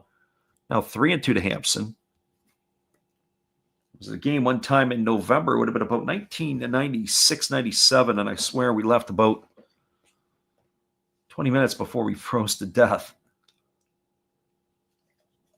It was the Bears and the Jets. And the Jets beat the Bears that day. There's a fastball swung on it. It's popped up on the right side. Shallow right field. Coming in on it is Crow Armstrong. He's called everybody off. He's going to make the catch. Hampson's in the books for the second out of the inning.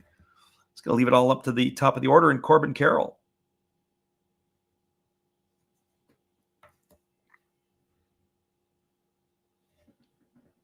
Well, Carroll striding to the plate.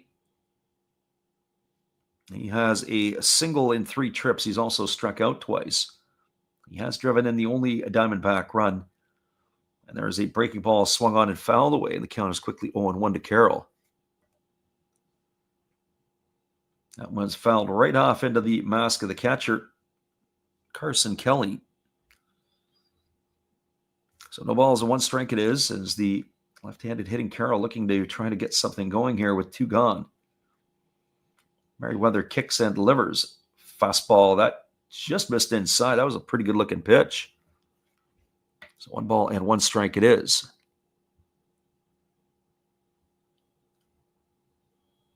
Right-hander against the left-hander as he rocks into the delivery. Breaking ball swung on and missed, and the count now goes to 1-2. So 1 ball and 2 strikes to Carroll. Our friend Tyler in the house. Welcome, Tyler. Glad you could pop in here today. There's a breaking ball swung on it. It's chopped softly down the third base line. It's in no man's land. It's a swinging bunt by Carroll, and he is going to reach safely. That's a 2-out single. Second hit of the day. That's what speed can do for you. He had the third baseman, Breon, well off the line at third base. And that ball was struck into no man's land. And that is going to bring Geraldo Perdomo to the plate. Yeah, pitching duel at Wrigley. That's kind of an oxymoron in a lot of ways. Pitching duel by committee. So Carroll slowly establishing his lead over at first base, and they throw it away. And Carroll is off to the races, and he's going to stop at second base. Nico Horner over to cover. So that is going to allow him. That's going to be an error on the pitcher, Merriweather. So now Carroll's got himself in scoring position with 2 gone, and I haven't even thrown a pitch to Perdomo yet. That drives you crazy when that happens. He threw that to the outfield side of the first baseman. He had to kind of go through and avoid Carroll to have to try and catch it. So here comes the pitch. That's a breaking ball delivered to Perdomo for a called strike. Counts 0-1. Perdomo 1 for 3 today. He's got a double in 3 trips. As the right-hander works himself to the set. Pitch on the way. There's a breaking ball swung on. It's grounded over to the right side. Fielded by Bush. He's going to easily win the race to the bag, and that's going to be a ground out to 3 to end the inning. And that is going to do it. As that is going to retire the Diamondbacks here. No runs in the inning. There was a hit, no errors, and there was a runner left aboard. We're now moving to the bottom of the 7th inning. Your score is the Cubs 2 and the Diamondbacks 1. Stick around, everybody. We'll be right back after this. Appreciate you guys for jumping in with us. Whether you are a Cubs fan or a Diamondbacks fan, we appreciate you guys either way. We'll be back in just a few after this. From our friend Matt. Good evening, ladies and gentlemen. Namaste. Hey, I hope you guys have been enjoying the game. My name is Hollis. I've got a YouTube channel called Another Hollis Build. I love baseball cards. I open up brand new product for you guys. I open up old stuff. I do breaks. I do auctions. All kinds of stuff concerning baseball. I'm Friars faithful, Padres to the end. I also love Garbage Pail Kids and my animals. I have a ton of animals. It's like a mini petting zoo here around my house. I also love my city, San Diego, baby. I take you all around the city and show you what's up. If you guys dig stuff like that, cruise on over and check it out. It's Another Hollis Build. If you dig it, subscribe. I'd really appreciate to have more follow me along on the journey. Hey, either way, you guys have a wonderful day or a beautiful, beautiful evening. No matter which one it is, make sure that you make it great, my friends. Big up Last Raps Baseball. Yeah, Freddie, let's go. One love and peace. Yeah, man. That's right, everybody. That's our friend Matt Hollis. Be sure to check out his channel after the game. We'll be right back after this musical timeout with all the action. Appreciate you for being here.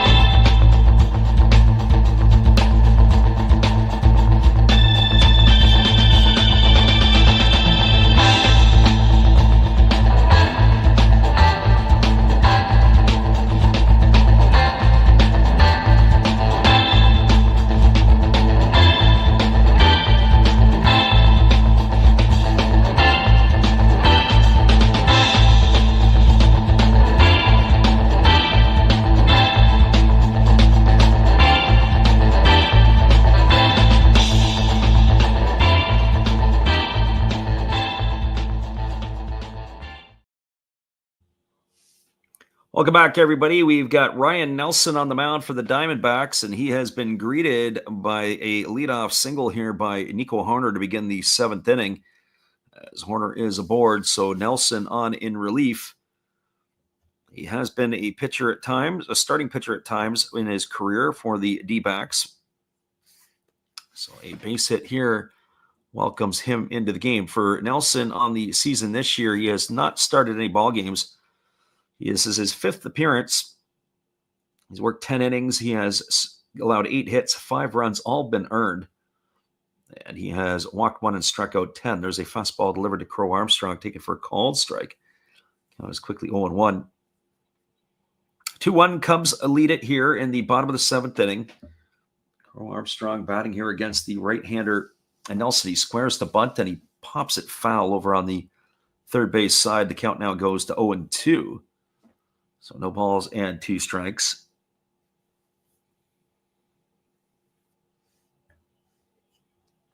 Crow 1 for 2 today. Crow Armstrong 1 for 2 today. He doubled and scored a run in the second and flew up to center in his 2 trips. You do have a shift on for him as the shortstop Perdomo almost over the bag at second base. He's as far as you can go. And there's a ground ball hit to where the shortstop would have been, right through that 6-hole into left field. It's a single for Crow Armstrong. That's going to put runners at first and second. It's going to bring Carson Kelly to the plate, who is 1 for 2 today with the home run that has given the lead to the Cubs. Good piece of hitting there by Crow Armstrong, staying inside the ball, going the other way, and beating the shift. When the shift was a big thing a couple of years ago, I kept saying if it kept going on, I was going to start charting teams to see over the course of a day if they would win the shift or lose the shift, or how many times that when the shift would be put on it, they would get beat. Well, that is one of those occasions right there. So here's the first pitch to Carson Kelly. It's a fastball swung on and fouled away, and the count is 0-1. Kelly, as we said, 1 for 2 with the 2-run shot in the second inning, has given the Cubs all of their runs here today.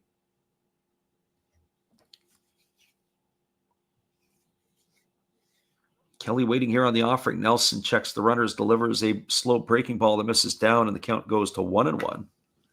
So 1 ball and 1 strike. Cubs threatening here, looking to pad their lead.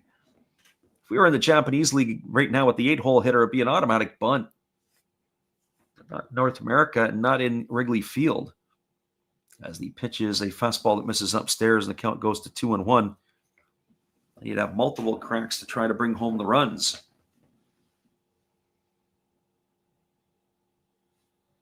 It's the way the game has changed in North America and in Major League Baseball. Everybody's trying to play for the 2 or the 3-run homer now. Could work. As the pitch is on the way, it's a breaking ball that misses down. It's now 3-1 to Kelly. So Ryan Nelson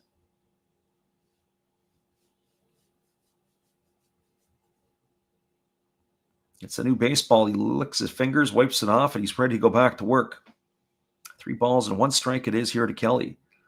Pitch on the way, fastball, take it for a called strike, and now the count goes to 3-2. So 3 balls and 2 strikes it is.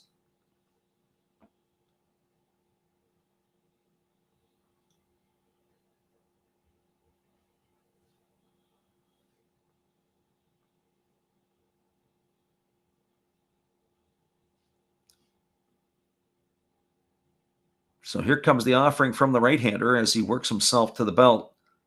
Checks the runner at second, now delivers. It's a breaking ball that misses down. It's going to be ball 4. Now the Cubs have the bases loaded here. Horner is the runner at third. Armstrong the runner at second. Runner at first is Kelly. It's going to bring Vidal Bryan to the plate. There's a whole host of trouble going on here for the Diamondbacks. Pitcher Ryan Nelson here in the 7th. As we've got time here, there's going to be a conference on the mound.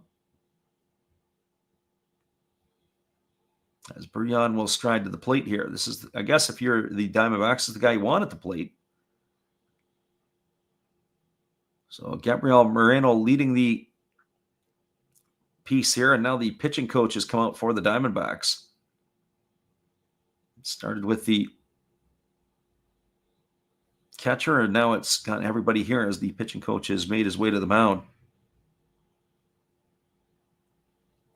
So bases full of Cubs. They're looking to add to their lead here in the bottom of the 7th inning. They have a 2-1 lead over the Diamondbacks.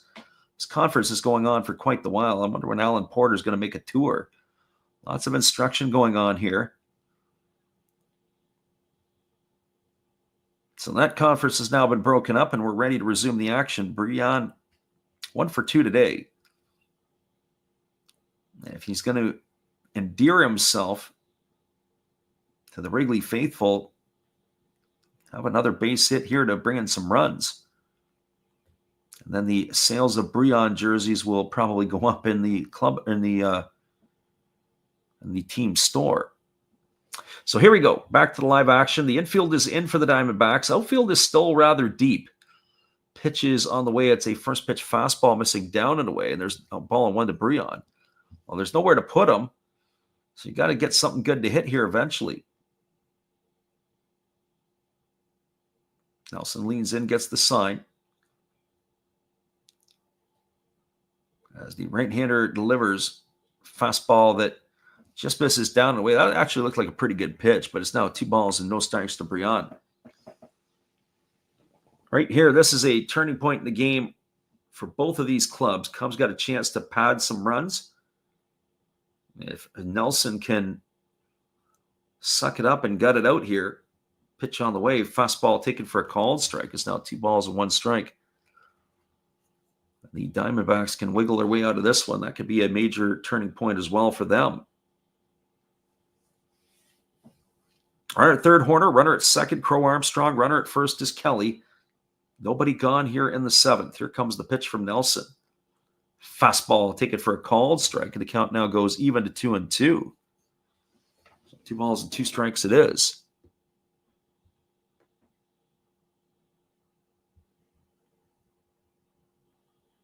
Some of the fans in Wrigley are on their feet, cheering their Cubbies on. Here comes the 2-2 offering as the right-hander now steps off the backside of the rubber. He's going to do a little gardening before we go back to this again. So here we go. Here comes the 2-2 pitch. Nelson holds set, now delivers. There is a fastball swung on and fouled away, and the count remains at 2-2. That last pitch was at 97 on the gun. A pretty good job of bringing it up there.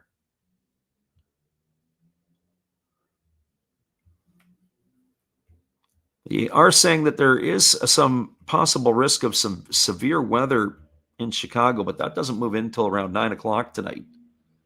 Here's the pitch. Fastball taken for a called third strike. Oh, Brian stood there like the house by the side of the road. He watched it go by. He's gone for the first out of the inning. Big strikeout there by Diamondback right-hander Ryan Nelson. So 1 in the books, and that's going to bring up the top of the order in Ian Happ.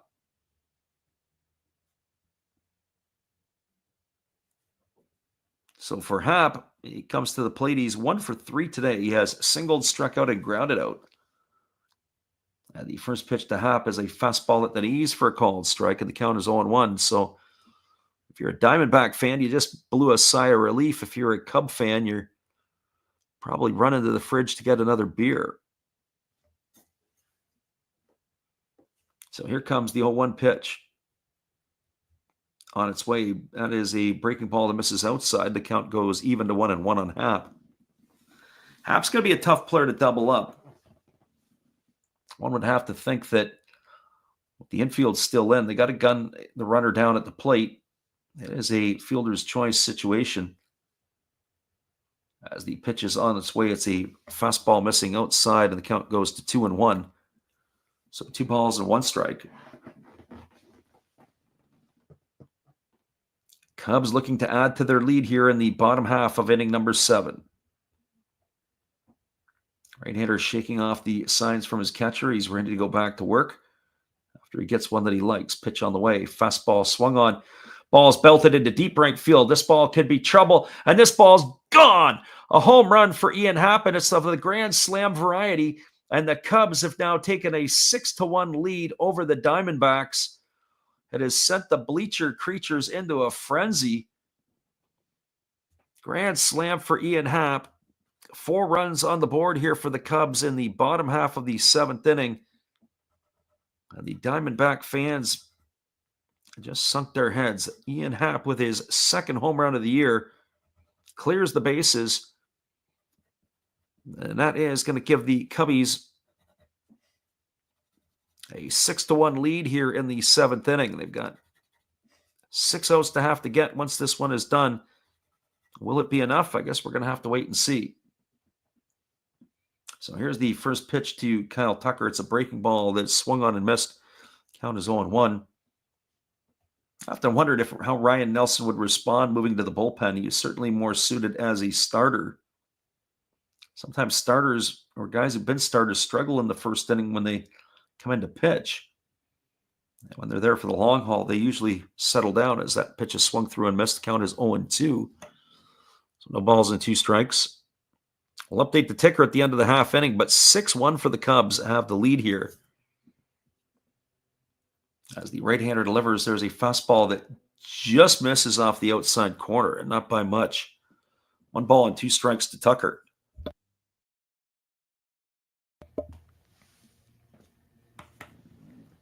"6-1 Cubs in the lead here. As the right-hander kicks and delivers, there's a breaking ball that is down, and the count now goes to 2-2. Only 1 gone here in the 7th. Tucker hitting here, and Suzuki to follow.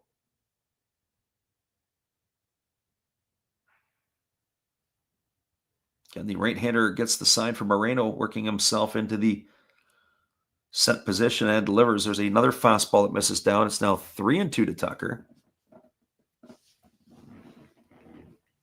Next question is Nelson going to be able to survive the inning?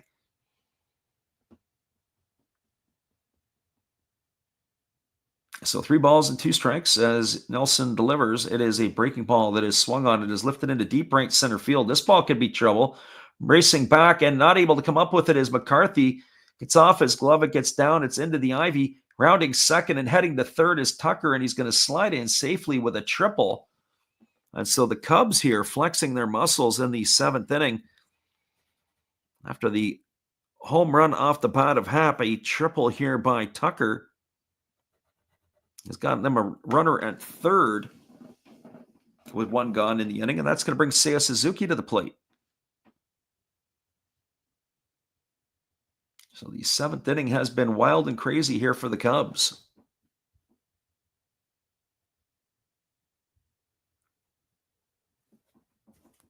So Tucker now the runner at third, infield again back in. First pitch fastball misses inside to Suzuki, counts 1-0. One would have to think that after it gets beyond 5 runs, they're going to have to be thinking about just getting outs. Here's the pitch. Fastball swung on and fouled away, and the count is 1-1 to Seiya Suzuki.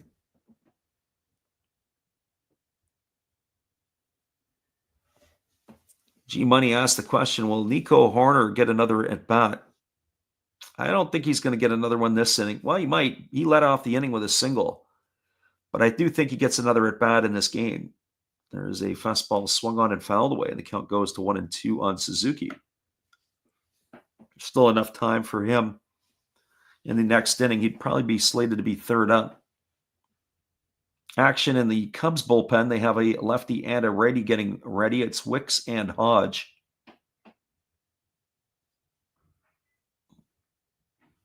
And here comes the pitch from the right-hander. Fastball swung on and lifted foul into the seats down the right field line. Count remains at 1-2. So 1 ball and 2 strikes.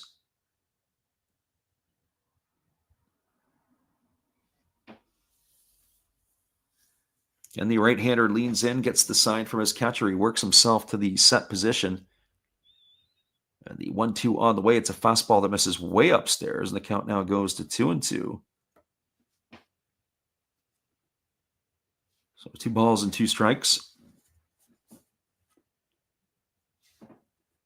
6-1 Cubs have the lead here. Bottom of the 7th inning, the big blow, the grand slam by Ian Happ. There's a breaking ball that is waved at and missed, and Suzuki's in the books. He's gone for the second out of the inning. He's going to move the infield back. It's going to bring Michael Busch to the plate. For Busch, he is the 8th hitter to come to bat here in the last half of the 7th. He is 1 for 3 today. He's got a double. He was gunned down at the plate in the 4th inning. He's also struck out looking and floated into center field. Pitch on the way, fastball. Take it for a called strike. That's what I was talking about earlier with Alan Porter. That pitch to me did not look like it was a strike. You just look at how the catcher receives the ball. It was well below his kneecaps. And generally speaking, if it's below the kneecap, or probably below the kneecap of the hitter too, that breaking ball just missed. That pitch looked better than the pitch that was just called a strike. So 1 ball and 1 strike.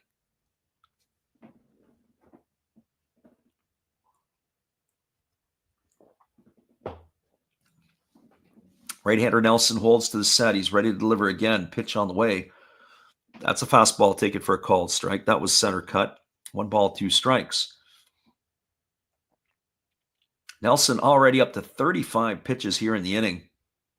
One would have to think this could be the last batter that he's going to face, regardless if he gets him out or not.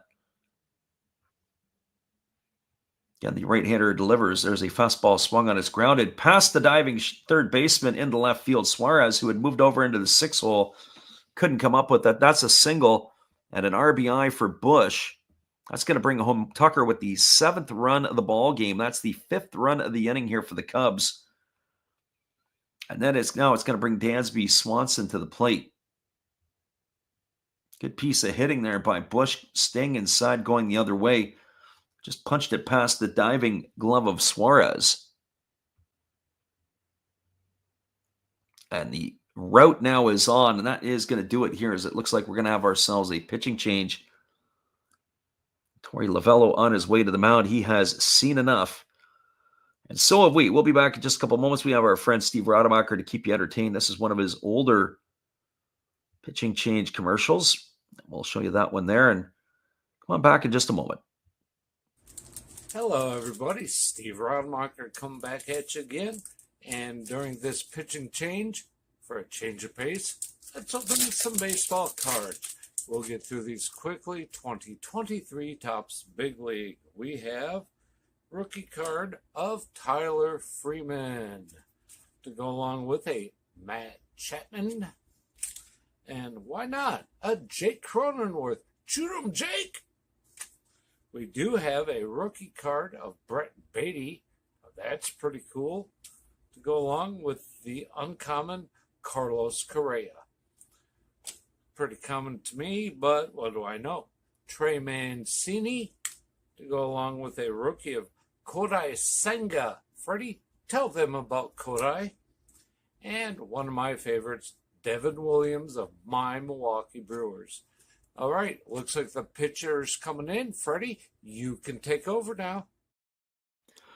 Appreciate you there, Steve. We do have a pitching change as it is going to be Bryce Jarvis making his way to the hill. The 27-year-old right-hander is going to be making his 6th appearance of the 2025 campaign. He has worked 6 2/3 innings. He's allowed 6 hits, 3 runs, all of which have been earned. He has walked 2 and struck out 7. He's got an ERA of 4.05. So Jarvis coming on in relief as he will take over here for Ryan Nelson, who had a shaky day out of the bullpen. And it'll be Dansby Swanson who will come to bat. He is 0 for 3 today. All 3 times he's been to the plate, he's grounded out. He's grounded out twice to short. And he also grounded it to the pitcher. So this ball game here that was 2-1 going into the 7th inning has been blown apart. And the thing is that when people ask early in the game where you think the game's going to go to, I say, well, it depends on the bullpen. The bullpen has imploded here today for the Diamondbacks. There's the first pitch breaking ball taken for called strike. Count is 0-1. Jarvis, the right-hander, leans in, gets the sign. They list him at 6'2". There's a breaking ball that just misses outside, and the count goes to 1-1. I got to tell you, that might be a little bit generous based on what I see here. So 1 ball and 1 strike. Jarvis working himself to the belt. Here comes the 1-1. Fastball swung on and fouled away, and the count now goes to 1-2. So 1 ball and 2 strikes.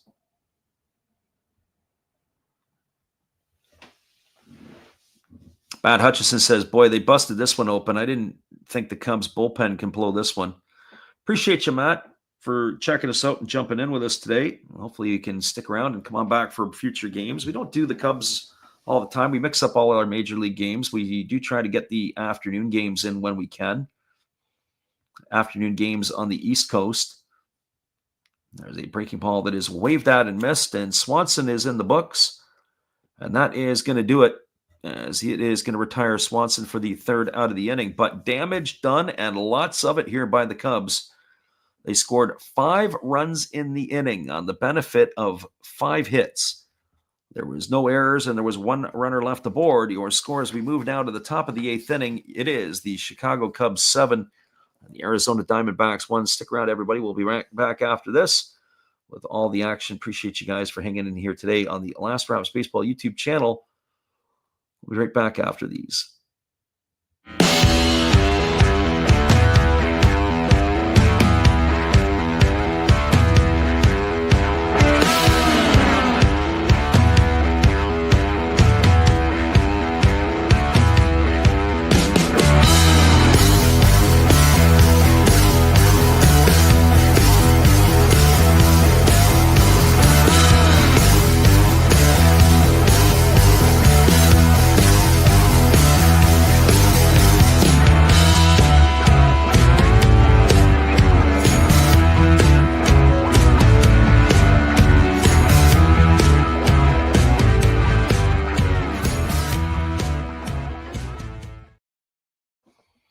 We've got a 7-1 scoreline. Cubs had a uprising in their 7th inning. We're moving to the top of the 8th.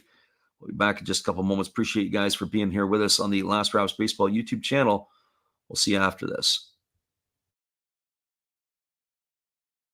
Hello, this is Eric Fox, formerly of the Oakland A's and Texas Rangers baseball teams. If you want to learn about Japanese baseball, see Coach Fred of Last Raps Baseball. If you want baseball instruction, see Coach Fred. If you want to learn about golf, do not go to Coach Fred. Fred, what kind of club is this? At Last Raps Baseball, we know baseball. Welcome back, everybody. It's going to be the 3, 4, and 5 hitters to come to bat, as it is going to be Pavin Smith, Josh Naylor, and Lourdes Gurriel. Our friend Mohit in the stream says, how many innings more? We are going to the bottom or the top half of inning number 8. And one would expect at this rate here, probably only an inning and a half if the Cubs don't need to bat in their half of the 9th. Here's the first pitch. It is a breaking ball delivered, and it is grounded foul over on the first base side. There is a pitching change for the Cubs as they have gone to the left-hander. It is Jordan Wicks who is on in relief.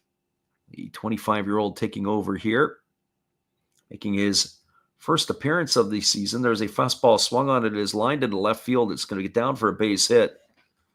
So Pavin Smith continues his hot hitting. He's now 2 for 3 today with that walk. And that is going to bring up the first baseman in Josh Naylor. Wicks last season was 2-4 with a 5.48 ERA. It had 11 games and 10 of which were starts.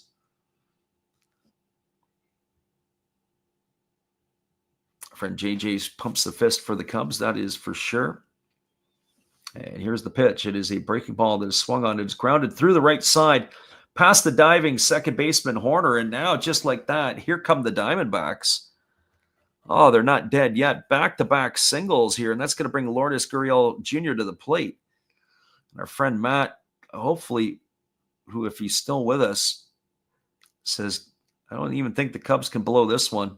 Bullpen, well, you never know. You got to keep your fingernail clippers handy or else you're going to chew your fingers off. But one would have to think a 6-run cushion here should be enough, but you got to get 6 outs to go. That's the hardest part. First pitch to Gurriel is a fastball that misses up and away, and the count's 1-0. Only imagine what the fan base in the stands are thinking right now. You just put up a 5 spot on the board. You got to come back and put up a 0 to keep the momentum.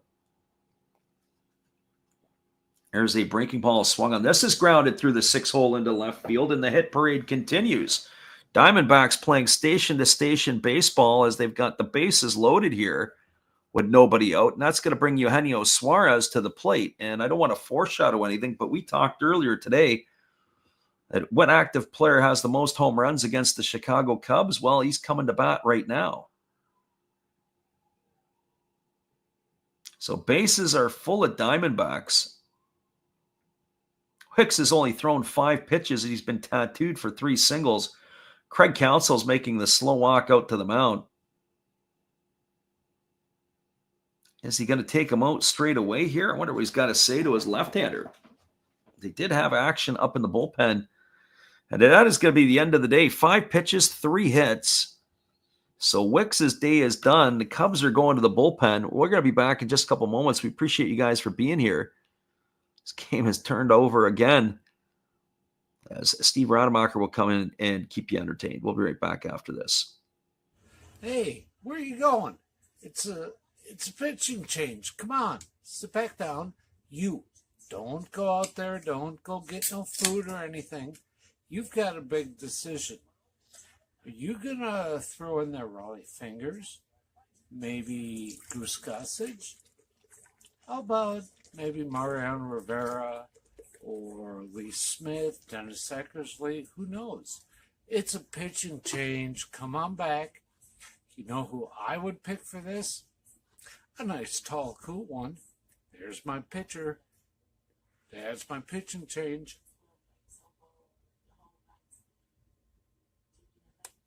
That's a winning combination. Come see my channel. You know, every day is opening day. And according to Bob, I must be in the front row. Blah. Welcome back, everybody. It is a pitching change as Porter Hodge is coming into the game. He is making his 10th appearance at this point here. He has worked 9 innings. He's allowed 8 hits, 2 runs, all of which have been earned. He has walked 3 and struck out 12. He's got himself a record of 1-0 on the year. Well, the 5-run uprising in the bottom of the 7th by the Cubs have given them a 7-1 lead.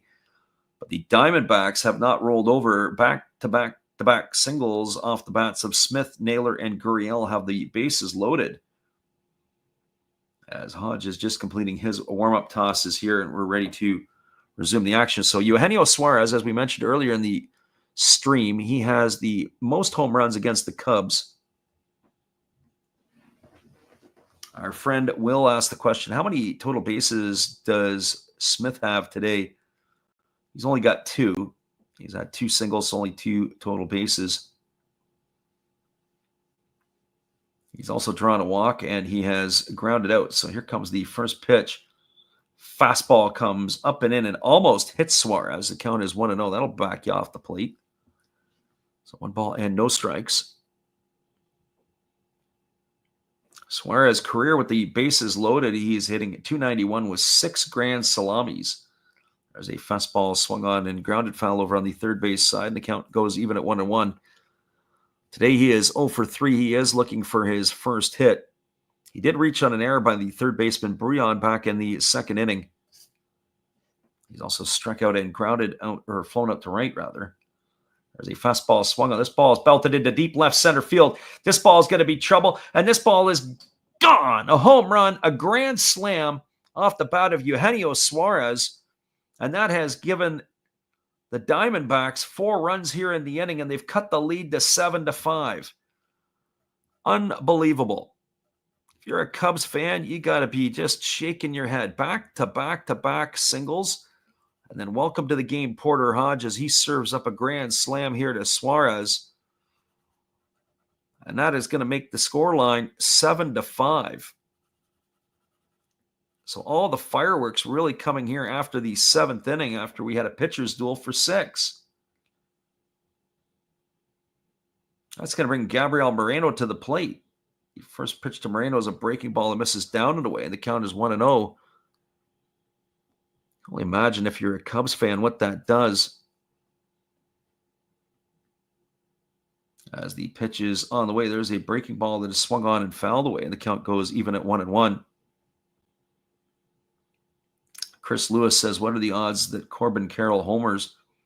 That part I don't know. He's got a couple of singles today, but now that the bullpen is here, maybe pretty good. There's a breaking ball waved at and missed. Count was 1-2. So the Cubs fans who were in here earlier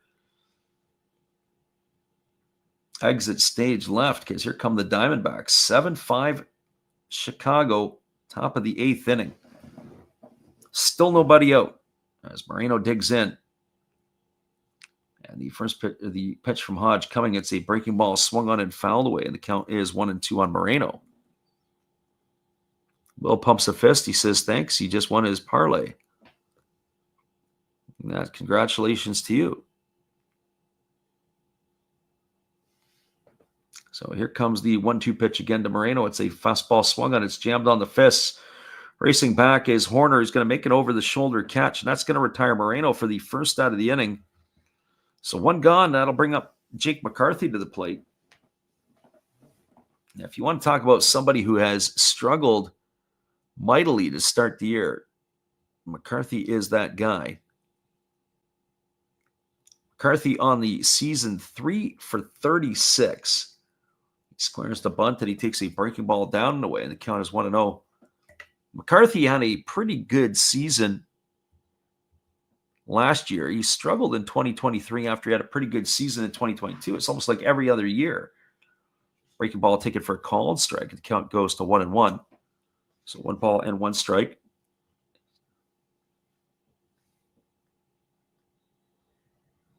Pitch on the way. Breaking ball swung on and tapped foul behind home plate. The count goes to 1-2.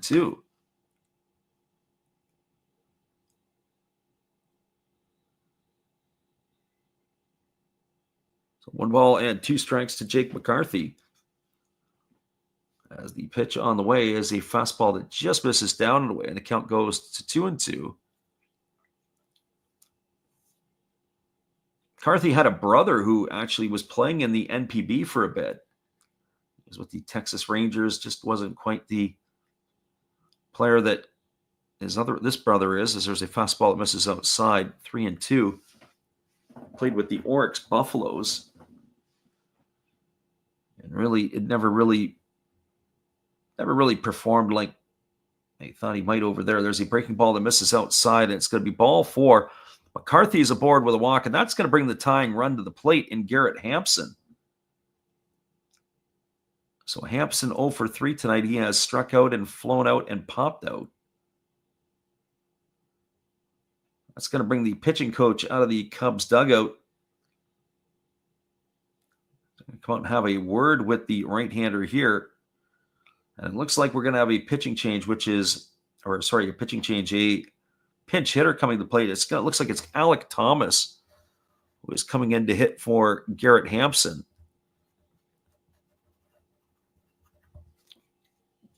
So Hampson's day is done. We'll have to get that changed for you as it is, but probably talking and discussing what Alec Thompson's scouting report is all about. So unbelievable. The Cubs here have a jump out to the 7-1 lead, and the Diamondbacks come right back.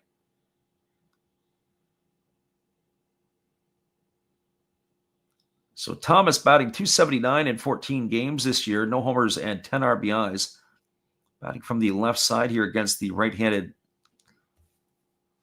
pitcher Hodge. Pitch on the way, breaking ball swung on. He goes the other way with it. It's going to get down for a base hit. And stopping at second will be McCarthy as they play station-to-station baseball. That's going to bring the go-ahead run to the plate in Corbin Carroll. So the question came up earlier in the chat. Do you think Corbin can hit a home run? Well, guess what? Here you go. A 3-run shot would put him in the lead. Second time in about 5-day span that we've seen the Cubs bullpen just absolutely implode. Saw it in San Diego, and it's looking like it's going to do it here. Fastball taken for a called strike. The count is 0-1 to Carroll. Carroll 2 for 4 today. He struck out twice, and he has 2 singles. Waiting on the offering from the right-hander, who holds to the set, now delivers. Breaking ball down, and it gets away from the catcher. It gets all the way to the backstop. And that's going to move everybody up 90 feet as McCarthy advances on the wild pitch, as does Thomas. Remember, there's still only one out here, so that takes the possibility, the force away. And it's 1 ball and 1 strike to Carroll.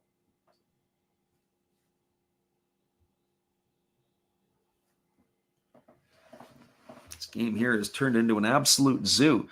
This is where I talk about Major League Baseball is talking about expansion. We get the pitching figured out at the big league level before you do that again.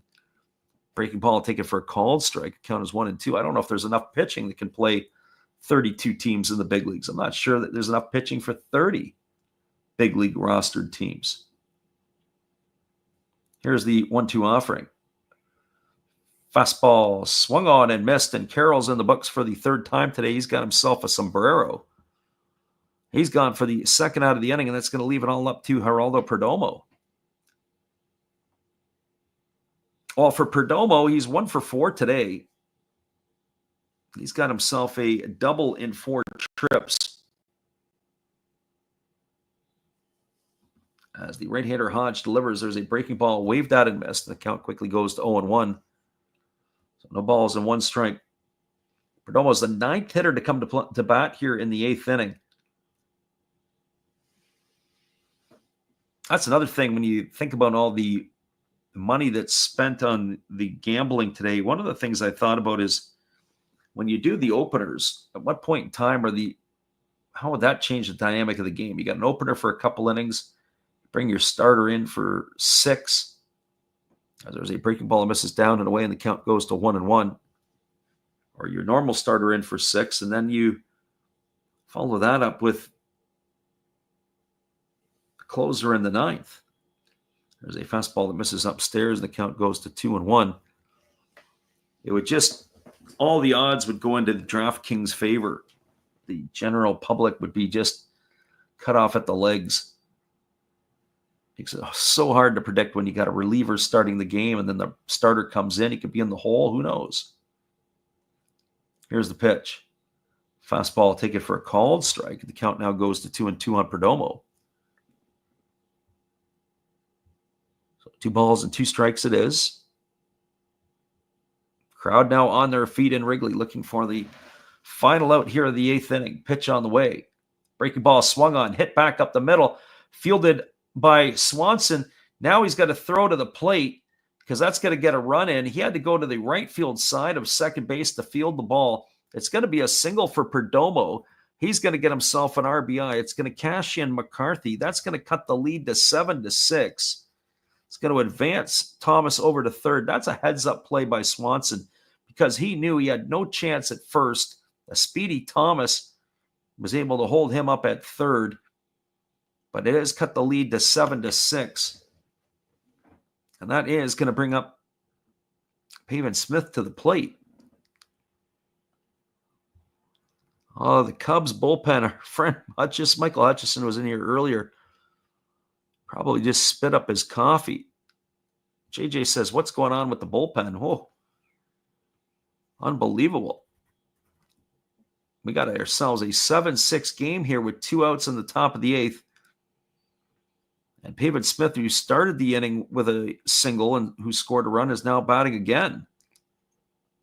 He is 2 for 3 today with a walk. On base 3 times. And it looks like a pinch hitter for him. That drives me crazy. They got Randall Grichuk in here pinch hitting. First pitch to Grichuk is taken for a ball. You got your designated hitter who's 2 for 3 and a walk, and you're pinch hitting with Randall Grichuk.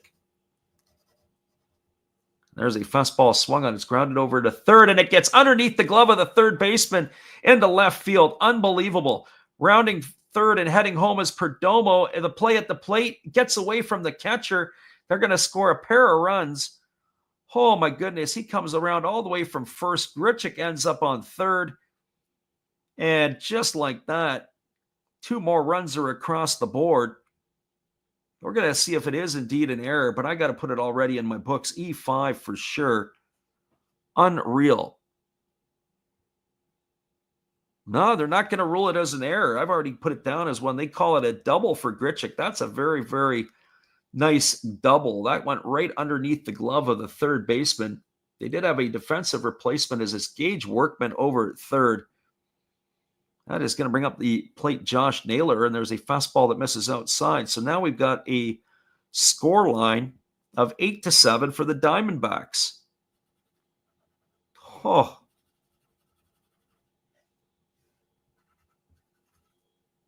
And with the runner at third. So it looks like a double, and there's an error on the play that allowed the runner to advance. We'll have to get the official scoring on that.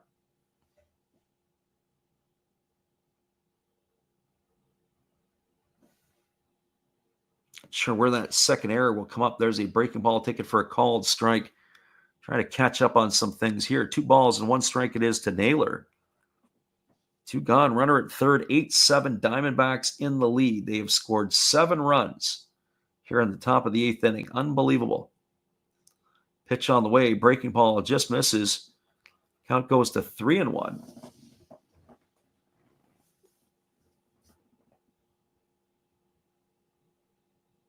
Our friend JJ said, what is going on with the bullpen here? Well, this is the second time that they've been roughed up.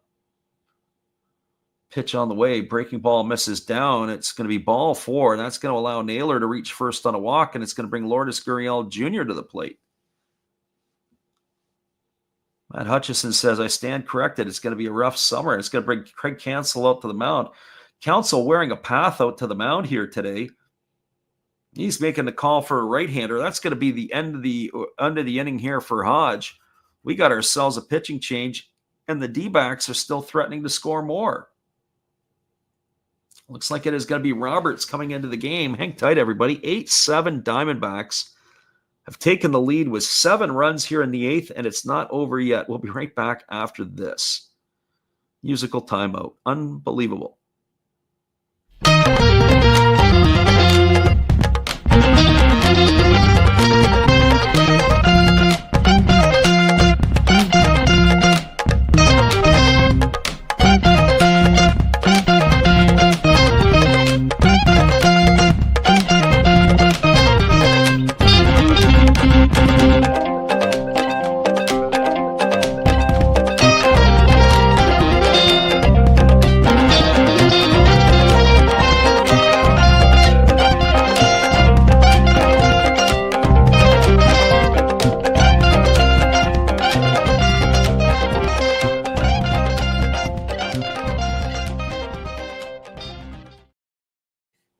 Welcome back, everybody. The pitching change is about to happen. It is going to be Ethan Roberts coming on in relief. He is going to be the 7th pitcher used today by the Cubs.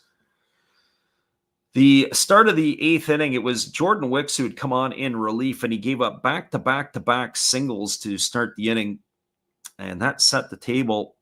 And then they brought in Porter Hodge, and he served up the grand slam to Eugenio Suarez. That cut the scoreline to 7-5 after a pop-out by Gabriel Moreno. They walked to Jake McCarthy, a single off the bat of Alex Thomas, and then a 2-run double. Then after a strikeout by Corbin Carroll, an RBI single by Geraldo Perdomo, and a 2-run double off the bat of Randall Grichuk has given the Diamondbacks now an 8-7 lead, and Ethan Roberts in the game here with 2 outs, trying to get the final out. Making his 6th appearance of the year, working 4 innings, Roberts has yet to allow a earned run.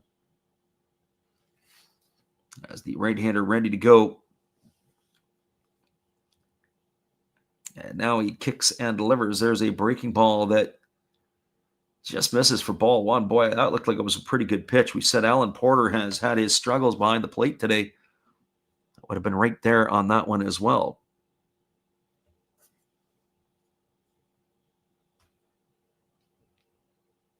Adrian Anderson Humboldt says the D-backs are dangerous. There's a fastball that's taken for a called strike. The count runs even at 1-1. On top of it, JJ said Wicks is a starter, not a bullpen guy. It is difficult, just like when Ryan Nelson came out of the pen and served up the slam to the Cubs. That's what we're talking about as well, is that it's hard to go from a starter to a reliever. Initially, anyways, they throw over to first base, and diving back in time is the runner Naylor. So 1 ball, 1 strike as the right-hander holds set. And he pitches on the way. There's a breaking ball that misses up and away. The count goes to 2-1. Matt says he's so hot. GM refuses to pay for a bullpen, and it costs every year. Yeah, that's difficult. I remember a number of years ago when Alex Anthopoulos was the Blue Jays general manager, and in some meetings with their organization, and they had talked about how they wouldn't pay money for a closer. A fastball swung on, fouled away. And the reason why they wouldn't do it, they said they would only invest in a pitcher caliber, like at the back end, like a Mariano Rivera type caliber type pitcher. But anybody else, they didn't want to spend a lot of money on their closer. It's just an organizational philosophy. Whether it's right or wrong, I don't know. There's a breaking ball that is swung on. This ball is belted into deep left field. This ball is going to be trouble, and this ball is gone. A 3-run homer off the bat of Lourdes Gurriel Jr.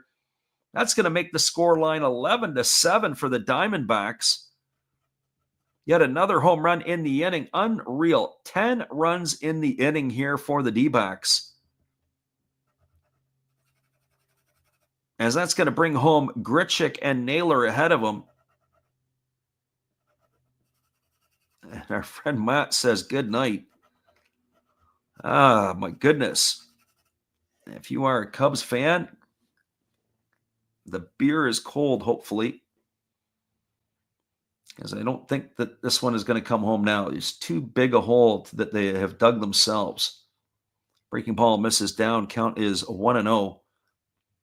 A 10 spot on the board here in the 8th inning. I can't believe it. They're running out of space to put the numbers in the scoreboard. And the pitch from Roberts on the way as a fastball swung on. This ball is lined into left field, and it's going to be caught by Ian Happ, and that is going to do it. But boy, oh boy, absolute battering ram to the Diamondbacks apply to the Cubs here.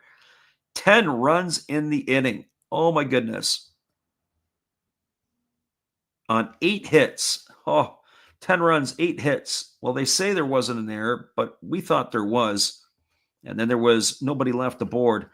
We're now moving to the bottom of the 8th inning. Your score is the Diamondbacks 11, the Cubs 7. Stay with us, everybody. We'll be back here in just a few. Our friend JJ says we need Doug DeCenzo, and his baseball card from 1991 score was there to prove it when he was on the mound. We'll be back in just a few. Good evening, ladies and gentlemen. Namaste. Hey, I hope you guys have been enjoying the game. My name is Hollis. I've got a YouTube channel called Another Hollis Build. I love baseball cards. I open up brand new product for you guys. I open up old stuff. I do breaks. I do auctions. All kinds of stuff concerning baseball. I'm Friars faithful, Padres to the end. I also love Garbage Pail Kids and my animals. I have a ton of animals. It's like a mini petting zoo here around my house. I also love my city, San Diego, baby. I take you all around the city and show you what's up. If you guys dig stuff like that, cruise on over and check it out. It's Another Hollis Build. If you dig it, subscribe. I'd really appreciate to have more follow me along on the journey. Hey, either way, you guys have a wonderful day or a beautiful, beautiful evening. No matter which one it is, make sure that you make it great, my friends. Big up Last Raps Baseball. Yeah, Freddie, let's go. One love and peace. Yeah, man.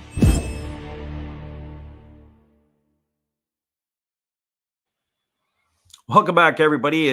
We got some changes defensively, as there is a bunch of different players that are coming in. It looks like that Tim Tawa is moving into left field to replace Lourdes Gurriel Jr.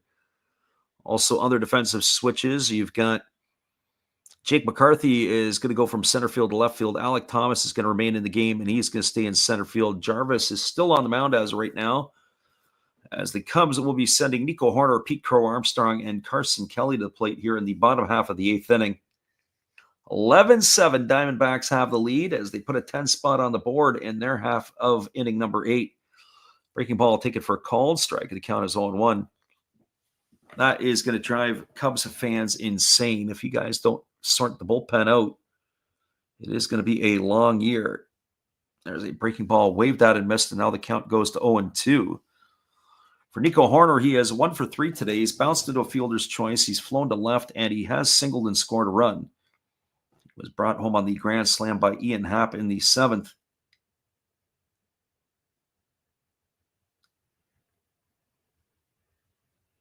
As the right-hander Jarvis ready to rock and roll. As he rocks into the motion and delivers, there's a fastball that has come in inside and hit Horner. He gets hit with 2 strikes on him. That drives you insane. Noonie Live says he needs 10 Corbin Carroll fantasy points. Well, you might get it. Although there's a chance he may not hit in the next inning. We'll have to wait and see. So Pete Crow Armstrong striking to the plate. He's 2 for 3 today. A single, a double. He's scored a couple of runs as the pitch is on the way. It's a fastball that misses upstairs, and the count goes to 1-0. Wicked says, will Corbin Carroll score more? Guess we're going to have to wait and see. He may not even come to bat again. So here comes the pitch. Squaring to bunt is Crow Armstrong, and he takes a fastball just outside. Count now goes to 2-0. Well, I guess we're here for the long haul. G-Money said he needed Nico to strike out. Well, that didn't happen because he's aboard. Needed it, but he got hit by the pitch with 2 strikes. There's a fastball that misses down. Count goes to 3-0. So 3 balls and no strikes.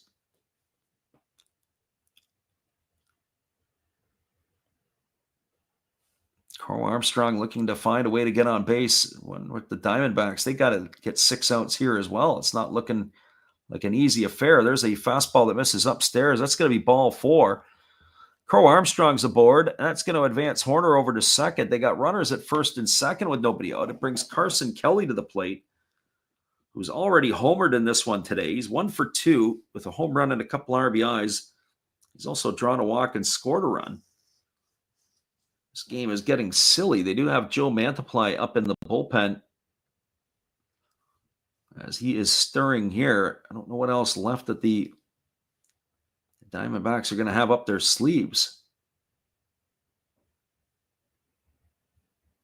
Here's the pitch. Fastball misses down. Count is quickly 1-0. And the problem has been being able to throw strikes. It was like they forgot how to do it. Our friend CV in the house today. Welcome, CV. We got ourselves a wild one here in Chicago. It was a 2-1 game. going to the bottom of the 7th inning. There's a fastball swung on and lifted in deep left field. This ball could be trouble, and this ball is going to be gone. A 3-run homer off the bat of Carson Kelly has cut the lead to 11-10, and it's unbelievable.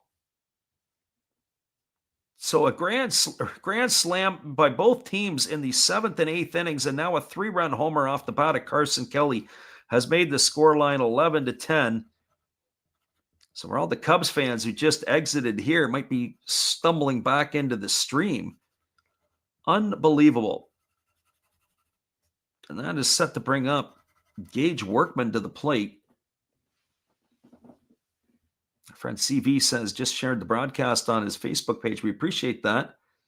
Had a pretty big crowd. This game is absolutely insane. Hobbyist is back. Killenawez in. Match Hutchison's back. Anybody who jumped off the bandwagon, we are selling tape on our channel to repair your ankles. So that is bringing to the plate here for the first time today, Gage Workman, and the first pitch to him is a fastball taken at the knees for called strike. Workman came in to replace Vidal Brillon defensively. So a 11-10 scoreline here. And check that, it's Justin Turner at the plate who's replacing Workman. We're a little slow to catch up to that. That fastball is taken for a called strike, and the count now goes to 0-2. So it'll be Turner's first at bat here. Pitches a fastball swung on and missed, and Turner's in the books. He's gone for the first out of the inning. That's going to bring up the left fielder in Ian Happ. Somebody asked a couple innings ago, what are the odds of this game going extra innings? And I kind of chuckled and laughed. The way this one's going, we might have ourselves a couple more innings still to play. Killa says, glad you're calling this one. I guess I'm kind of glad I'm doing it too, but wasn't expecting a 4-hour marathon in the middle of the afternoon on a Friday from Wrigley. It's turning into a Yankees type Boston game. Well, we're going to have a pitching change, as that is going to do it here. My guess is going to be Joe Mantiply who's coming in because he was up in the bullpen. Hang tight, everybody. We'll be back in just a couple moments. We appreciate you guys for being here. Maybe they got an ace in the hole somewhere. We'll find out when we come back. Well, you've got to have an ace in the hole, a little secret that nobody knows. Life is a gamble, a game we all play, but you've got to save something for a rainy day. You've got to learn to play your cards right if you expect to win in life. Don't put it all on the line for just one roll. You've got to have an ace in the hole.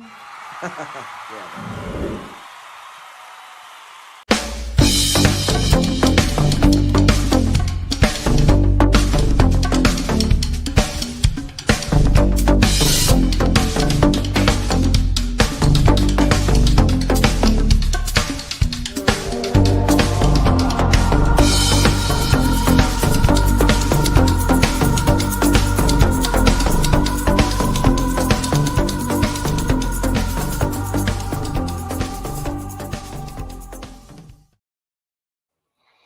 Welcome back, everybody. We've got ourselves a pitching change as Joe Mantiply is coming into the ball game. The 34-year-old left-hander is going to be making his 8th appearance of the year. And boy, based on his numbers here, you got to be biting your nails because this does not look like it is safe yet. He is off to a rough start. 6 2/3 innings. He's allowed 14 hits, 10 runs, all of which have been earned. He has walked 2 and struck out 6, and he's got a fluffed up ERA at 13.50. And as I watch some of this pitching that goes on, I think, boy, Roberto Osuna and Trevor Bauer can't get a job in the big leagues. I'm not sure what to think. Here comes the first pitch. It is a breaking ball that is swung on and fouled away, and the count is quickly 0-1 to Happ. Happ today is 2 for 4. He's got a grand slam home run. He's got a single, and he has grounded out and struck out. He's raised his average to 243 as the lefty kicks and delivers. It is a breaking ball that misses down, and the count now goes to 1-1 Happ is a switch hitter. And for the Diamondbacks going to Mantiply, it's the fourth pitcher that they've used on the day. The Cubs have already 7 deep. Fastball swung on and lifted foul down the right field line, and the count goes to 1-2. And to think it's a distant memory that, think how long ago it was that Colin Ray was in the ball game and pitching pretty good. So the lefty Mantiply holds to the set. He kicks and delivers. There is a fastball swung on. It's lined into left field. That's going to be a base hit. So Ian Happ, as he rounds first base, he is going to hold on with another single, his third hit of the ball game, and that's going to bring Kyle Tucker to the plate.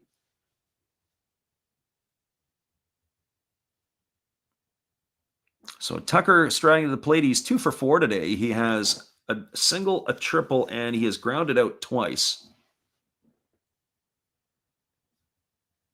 CV says, meet with Rob Manfred and hope that he's letting them back in. One thing that CV says is he feels that they need to say sorry publicly. Yeah, that might be the case as well. Here comes the pitch. Fastball swung on. This ball is belted into deep right field. This ball is trouble, and this ball is going to be gone. A home run for Kyle Tucker. And they have given the Cubs a 12-11 lead. Unbelievable. That ball got out in an absolute hurry. A 2-run shot off the bat of Tucker, and the Cubs have scored 5 here in the 8th to now take the lead 12-11. Oh, my goodness. But stay tuned, everybody, because this game's not over yet. We've still got a lot of action. This is unbelievable. That's going to bring Seiya Suzuki to the plate.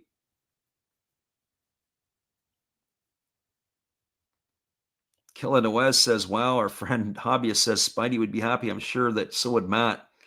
Cubs fans still on their feet. The first pitch breaking ball is taken for a called strike. The count is 0-1 to Suzuki. Don't worry, we still got outs to get here.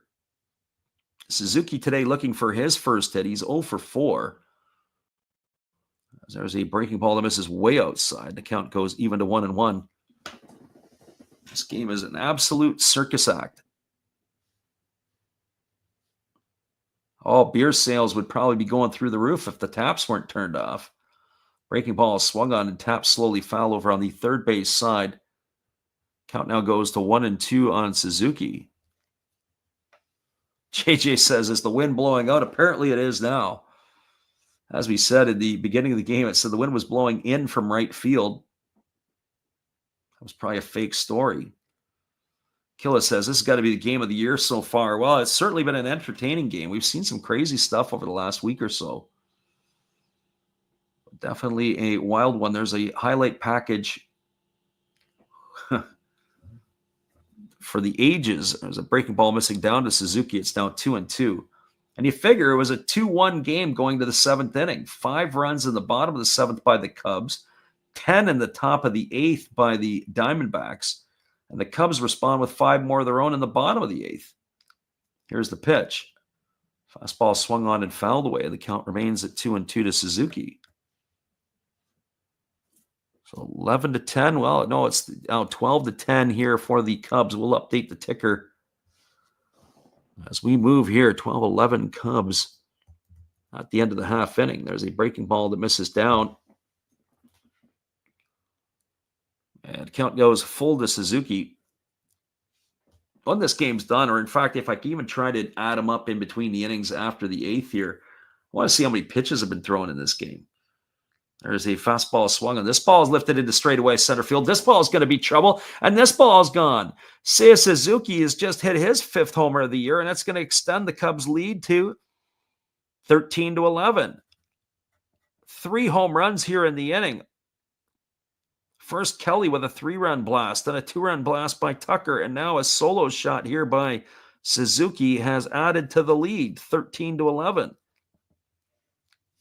But stay with us, everybody. This game isn't over yet because there's only 1 out in the inning, and it's going to bring Michael Busch to the plate. We just want to put your guys on the warning track, and hopefully you can pull something in.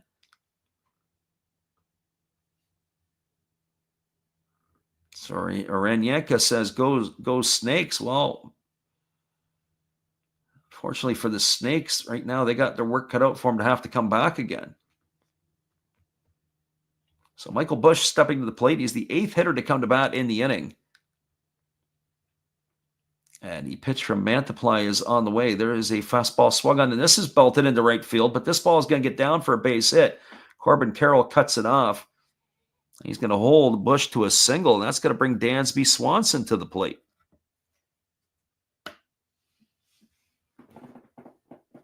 CV said, just shared his threads too. Appreciate you there, CV. And also, Hobbyist says, isn't over till it's over.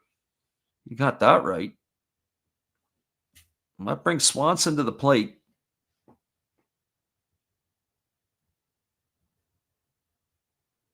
Swanson today, he's looking for his first hit. 0 for 4. He has struck out and grounded out 3 times. Breaking ball misses up and away, and the count is 1-0. There's probably fights in the bat rack right now for both teams. Who can get to the bat the quickest?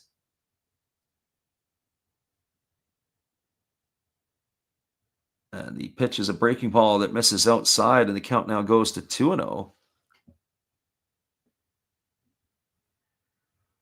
JJ said the last game we went to at Wrigley was a walk-off by Christopher Morel against the White Sox.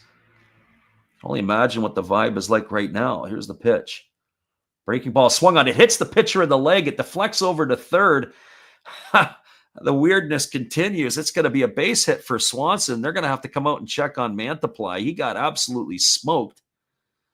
Safe at second base is Busch as Suarez was able to retrieve the ball. And there's your answer to your question. It's going to bring Nico Horner to the plate for the second time in the inning. As Horner will come to bat with runners at first and second. We'll just have a little timeout here to see if Mantiply is able to go. My guess is they're starting to run out of options down in the bullpen for both of these teams, more so for the other. Mantiply looks like he's going to get a couple of tosses here. Killa says Mantiply doesn't want to see the trainer. Well, the way that he's been getting up hits and runs, you might want to see the trainer. Looked like he got hit in the side of the ankle. He gets a couple of tune-up tosses. He might be throwing better there. So we get some questions in the chat of who's coming to bat. Will they get a chance to hit again? My best advice for those people is, number one is, folks, listen to the game. And then the second thing is if you want to follow along with that, ESPN has got a great piece. You can tell who's coming up. You got a game cast there. And you can project. I don't know if he's coming up again. I don't know if I'm going to win the lottery on Friday night. But if I buy a ticket, there's a chance. So that is going to bring to the plate Nico Horner, who is 1 for 3 today. He's also been hit by a pitch. He scored a couple of runs. Jennifer says, imagine if the Diamondbacks tie it in the 9th. There's a breaking ball taken for a called strike. Well, it's not impossible based on what we've witnessed here today. As Horner's waiting on the offering here from the lefty Mantiply. Pitch on the way. Fastball that is swung on and missed, and the count now goes to 0-2. And remember, there's still only one out here. This is the 10th batter that's come to the plate in the inning, and there's only one gone. Runners at first and second. Busch, the runner at second. Swanson, the runner at first. As the lefty Mantiply leans in, gets the sign, working himself to the set position. Here comes the 0-2 pitch. Breaking ball swung on. This is lifted into shallow right field, backing up, and it's just going to get past the glove of the second baseman, and everybody is going to move up a base here, and they're all going to be safe. The second baseman for the Diamondbacks for the most of the day has been Garrett Hampson, but it is Tawa who's come in to replace him. That ball bleeds down for a hit, so the bases are loaded full of Cubs. So they got 3 aboard here. The score is 13-11 for Chicago, only 1 out, and it's going to bring Pete Crow Armstrong to the plate. And for Crow Armstrong, he's 2 for 3 today with 3 runs scored. He'll be a tough man to double up. Pitch is a fastball swung on, it is popped up. It's going to reach the seats down the third base line. Count is quickly 0-1. If you guys have just joined us, we appreciate you guys for popping into the channel. This has been an absolute wild affair.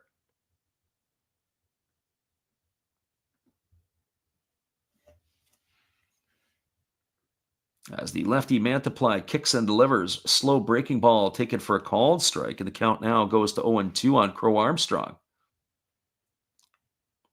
And the Diamondbacks tie it in the ninth, says Jennifer. Yeah, well, who knows? It's going to be one of the wildest games we've seen in recent times. Here's the pitch. Breaking ball waved at and missed, and that is going to do it. As Crow Armstrong is going to be down on strikes. He's gone for the second out of the inning, and that's going to leave it all up to Carson Kelly. And so far today, Carson Kelly is probably, with all the runs scored, the player of the day. He had a 2-run homer in the second. He had the 3-run homer in the eighth.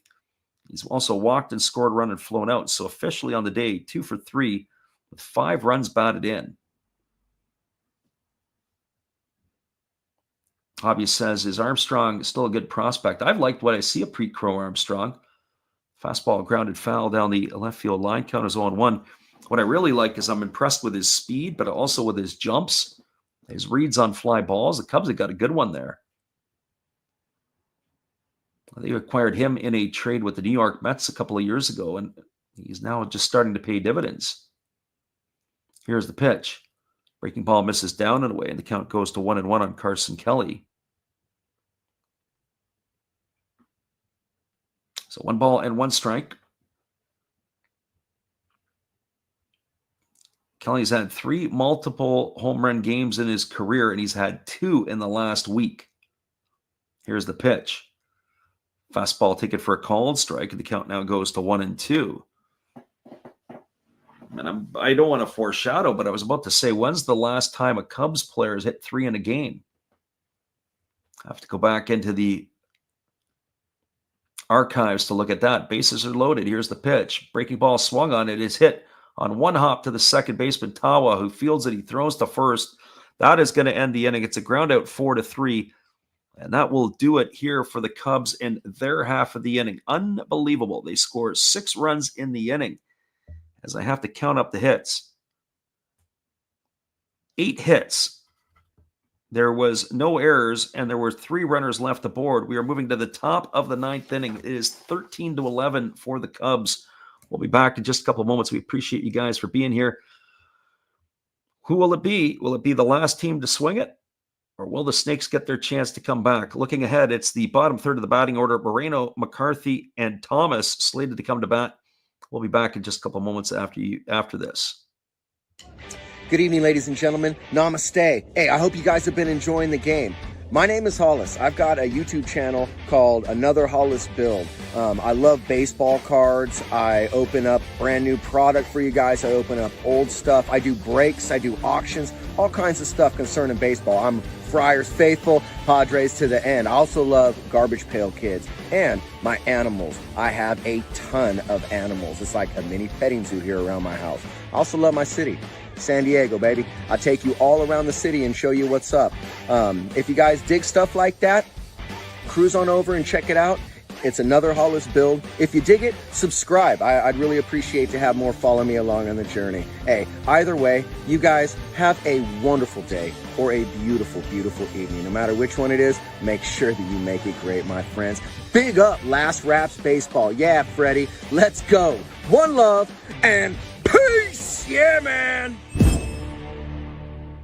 It is going to be Ryan Presley who is coming on in relief. He's going to try to close this one out here for the Cubs, as he is going to be taking over on the mound. The 36-year-old was acquired from the Houston Astros. He is making his 10th appearance. He is 1-1 on the year. He has worked 9 innings. He has allowed 11 hits. He has given up 4 runs, 3 of which have been earned. He has walked 6 and struck out 4. So he is taking over here in relief. Moreno, McCarthy, Thomas slated to come to bat to face the right-hander. So it is a 2-run lead here. The biggest thing for Presley is to try to keep a runner off the base paths. And it looks like we may have a couple of other changes defensively for the Cubs. John Birdie replaces Justin Turner at third base. And the first pitch is a fastball taken for a called strike, and the count is quickly 0-1. Moreno today is 1 for 4. He's got a double and 4 trips. He's also scored a run. As the right-hander kicks and delivers, there's a breaking ball that misses down and away, and the count goes to 1-1. 13 runs, 18 hits, 3 errors by the Cubs, 11-14-0 for the Diamondbacks.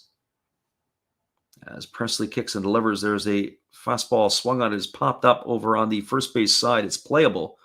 Moving over into foul territory and making the catch is Michael Busch, and that's going to retire Gabriel Moreno for the first out of the inning. That's going to bring up Jake McCarthy to the plate.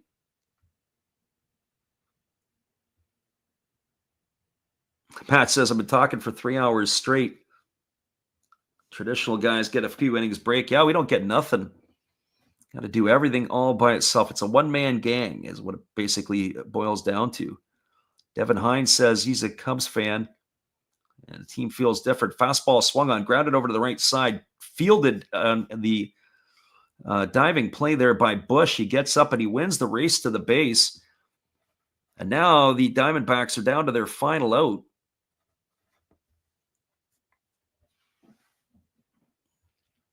So that is going to bring Thomas to the dish. He came in the 8th inning to pinch hit for Garrett Hampson. And he's got a single. He's also scored a run in this one. Yeah, it's been a lot of fun, Matt, doing these things. It's done it for a few years now. I have a lot of blast in making the calls. There's a breaking ball that is taken for a called strike. The count is 0-1 to Thomas. We appreciate all the fellas that are in here today. Everybody who's jumped in. At times I've lost the chat a little bit. So no balls and 1 strike. Pitch is on the way. Fastball swung on, lifted into right field. This ball is going to get down for a hit, and it's going to get all the way to the wall. Rounding first and heading to second is Thomas. Digging it up is the right fielder Tucker as he has to go into the ivy. That's a 2-out double. And Thomas is aboard here as he's got himself that. That's the tying run is coming to the plate in Corbin Carroll.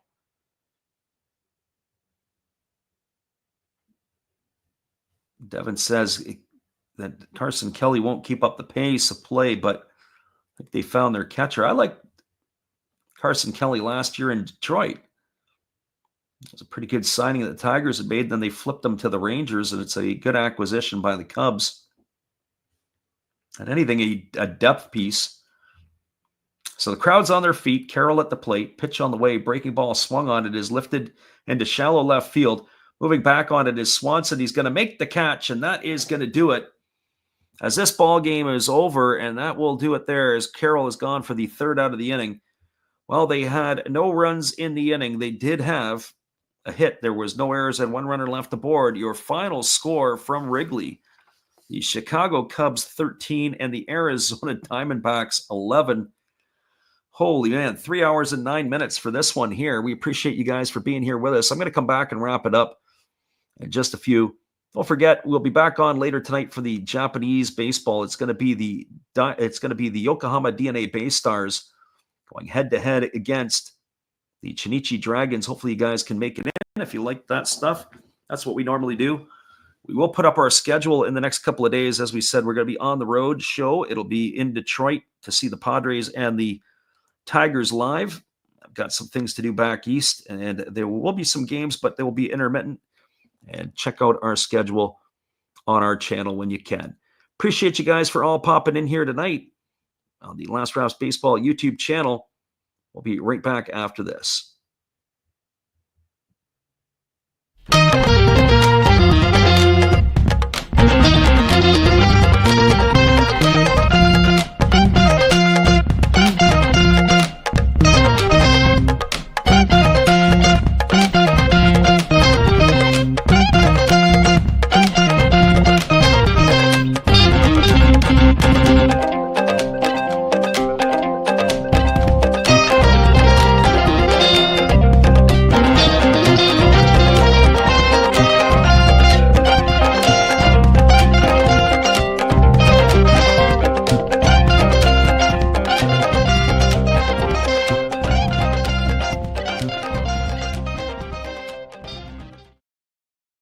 Welcome back, everybody. We'll wrap this one up for you and put it to bed. It's the only game that went on in Major League Baseball this afternoon. It was a pitcher's duel, and you would have never known it through the first 6 innings.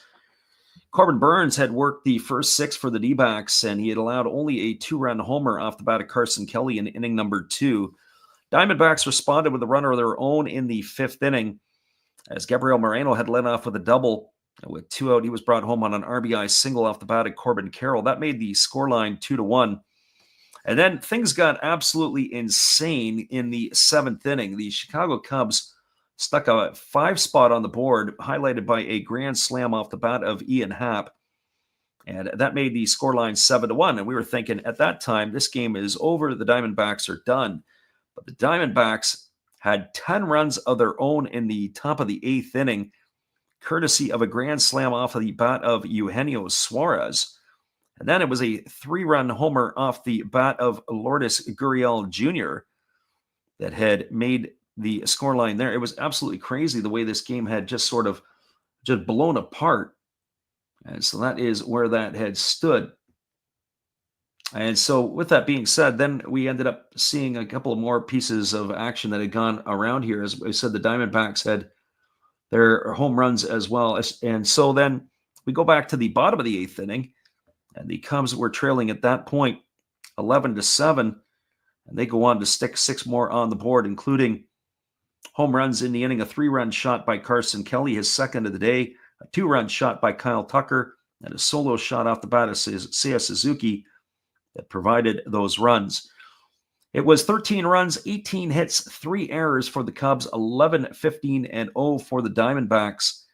And again, your final score, 13-11 for Chicago.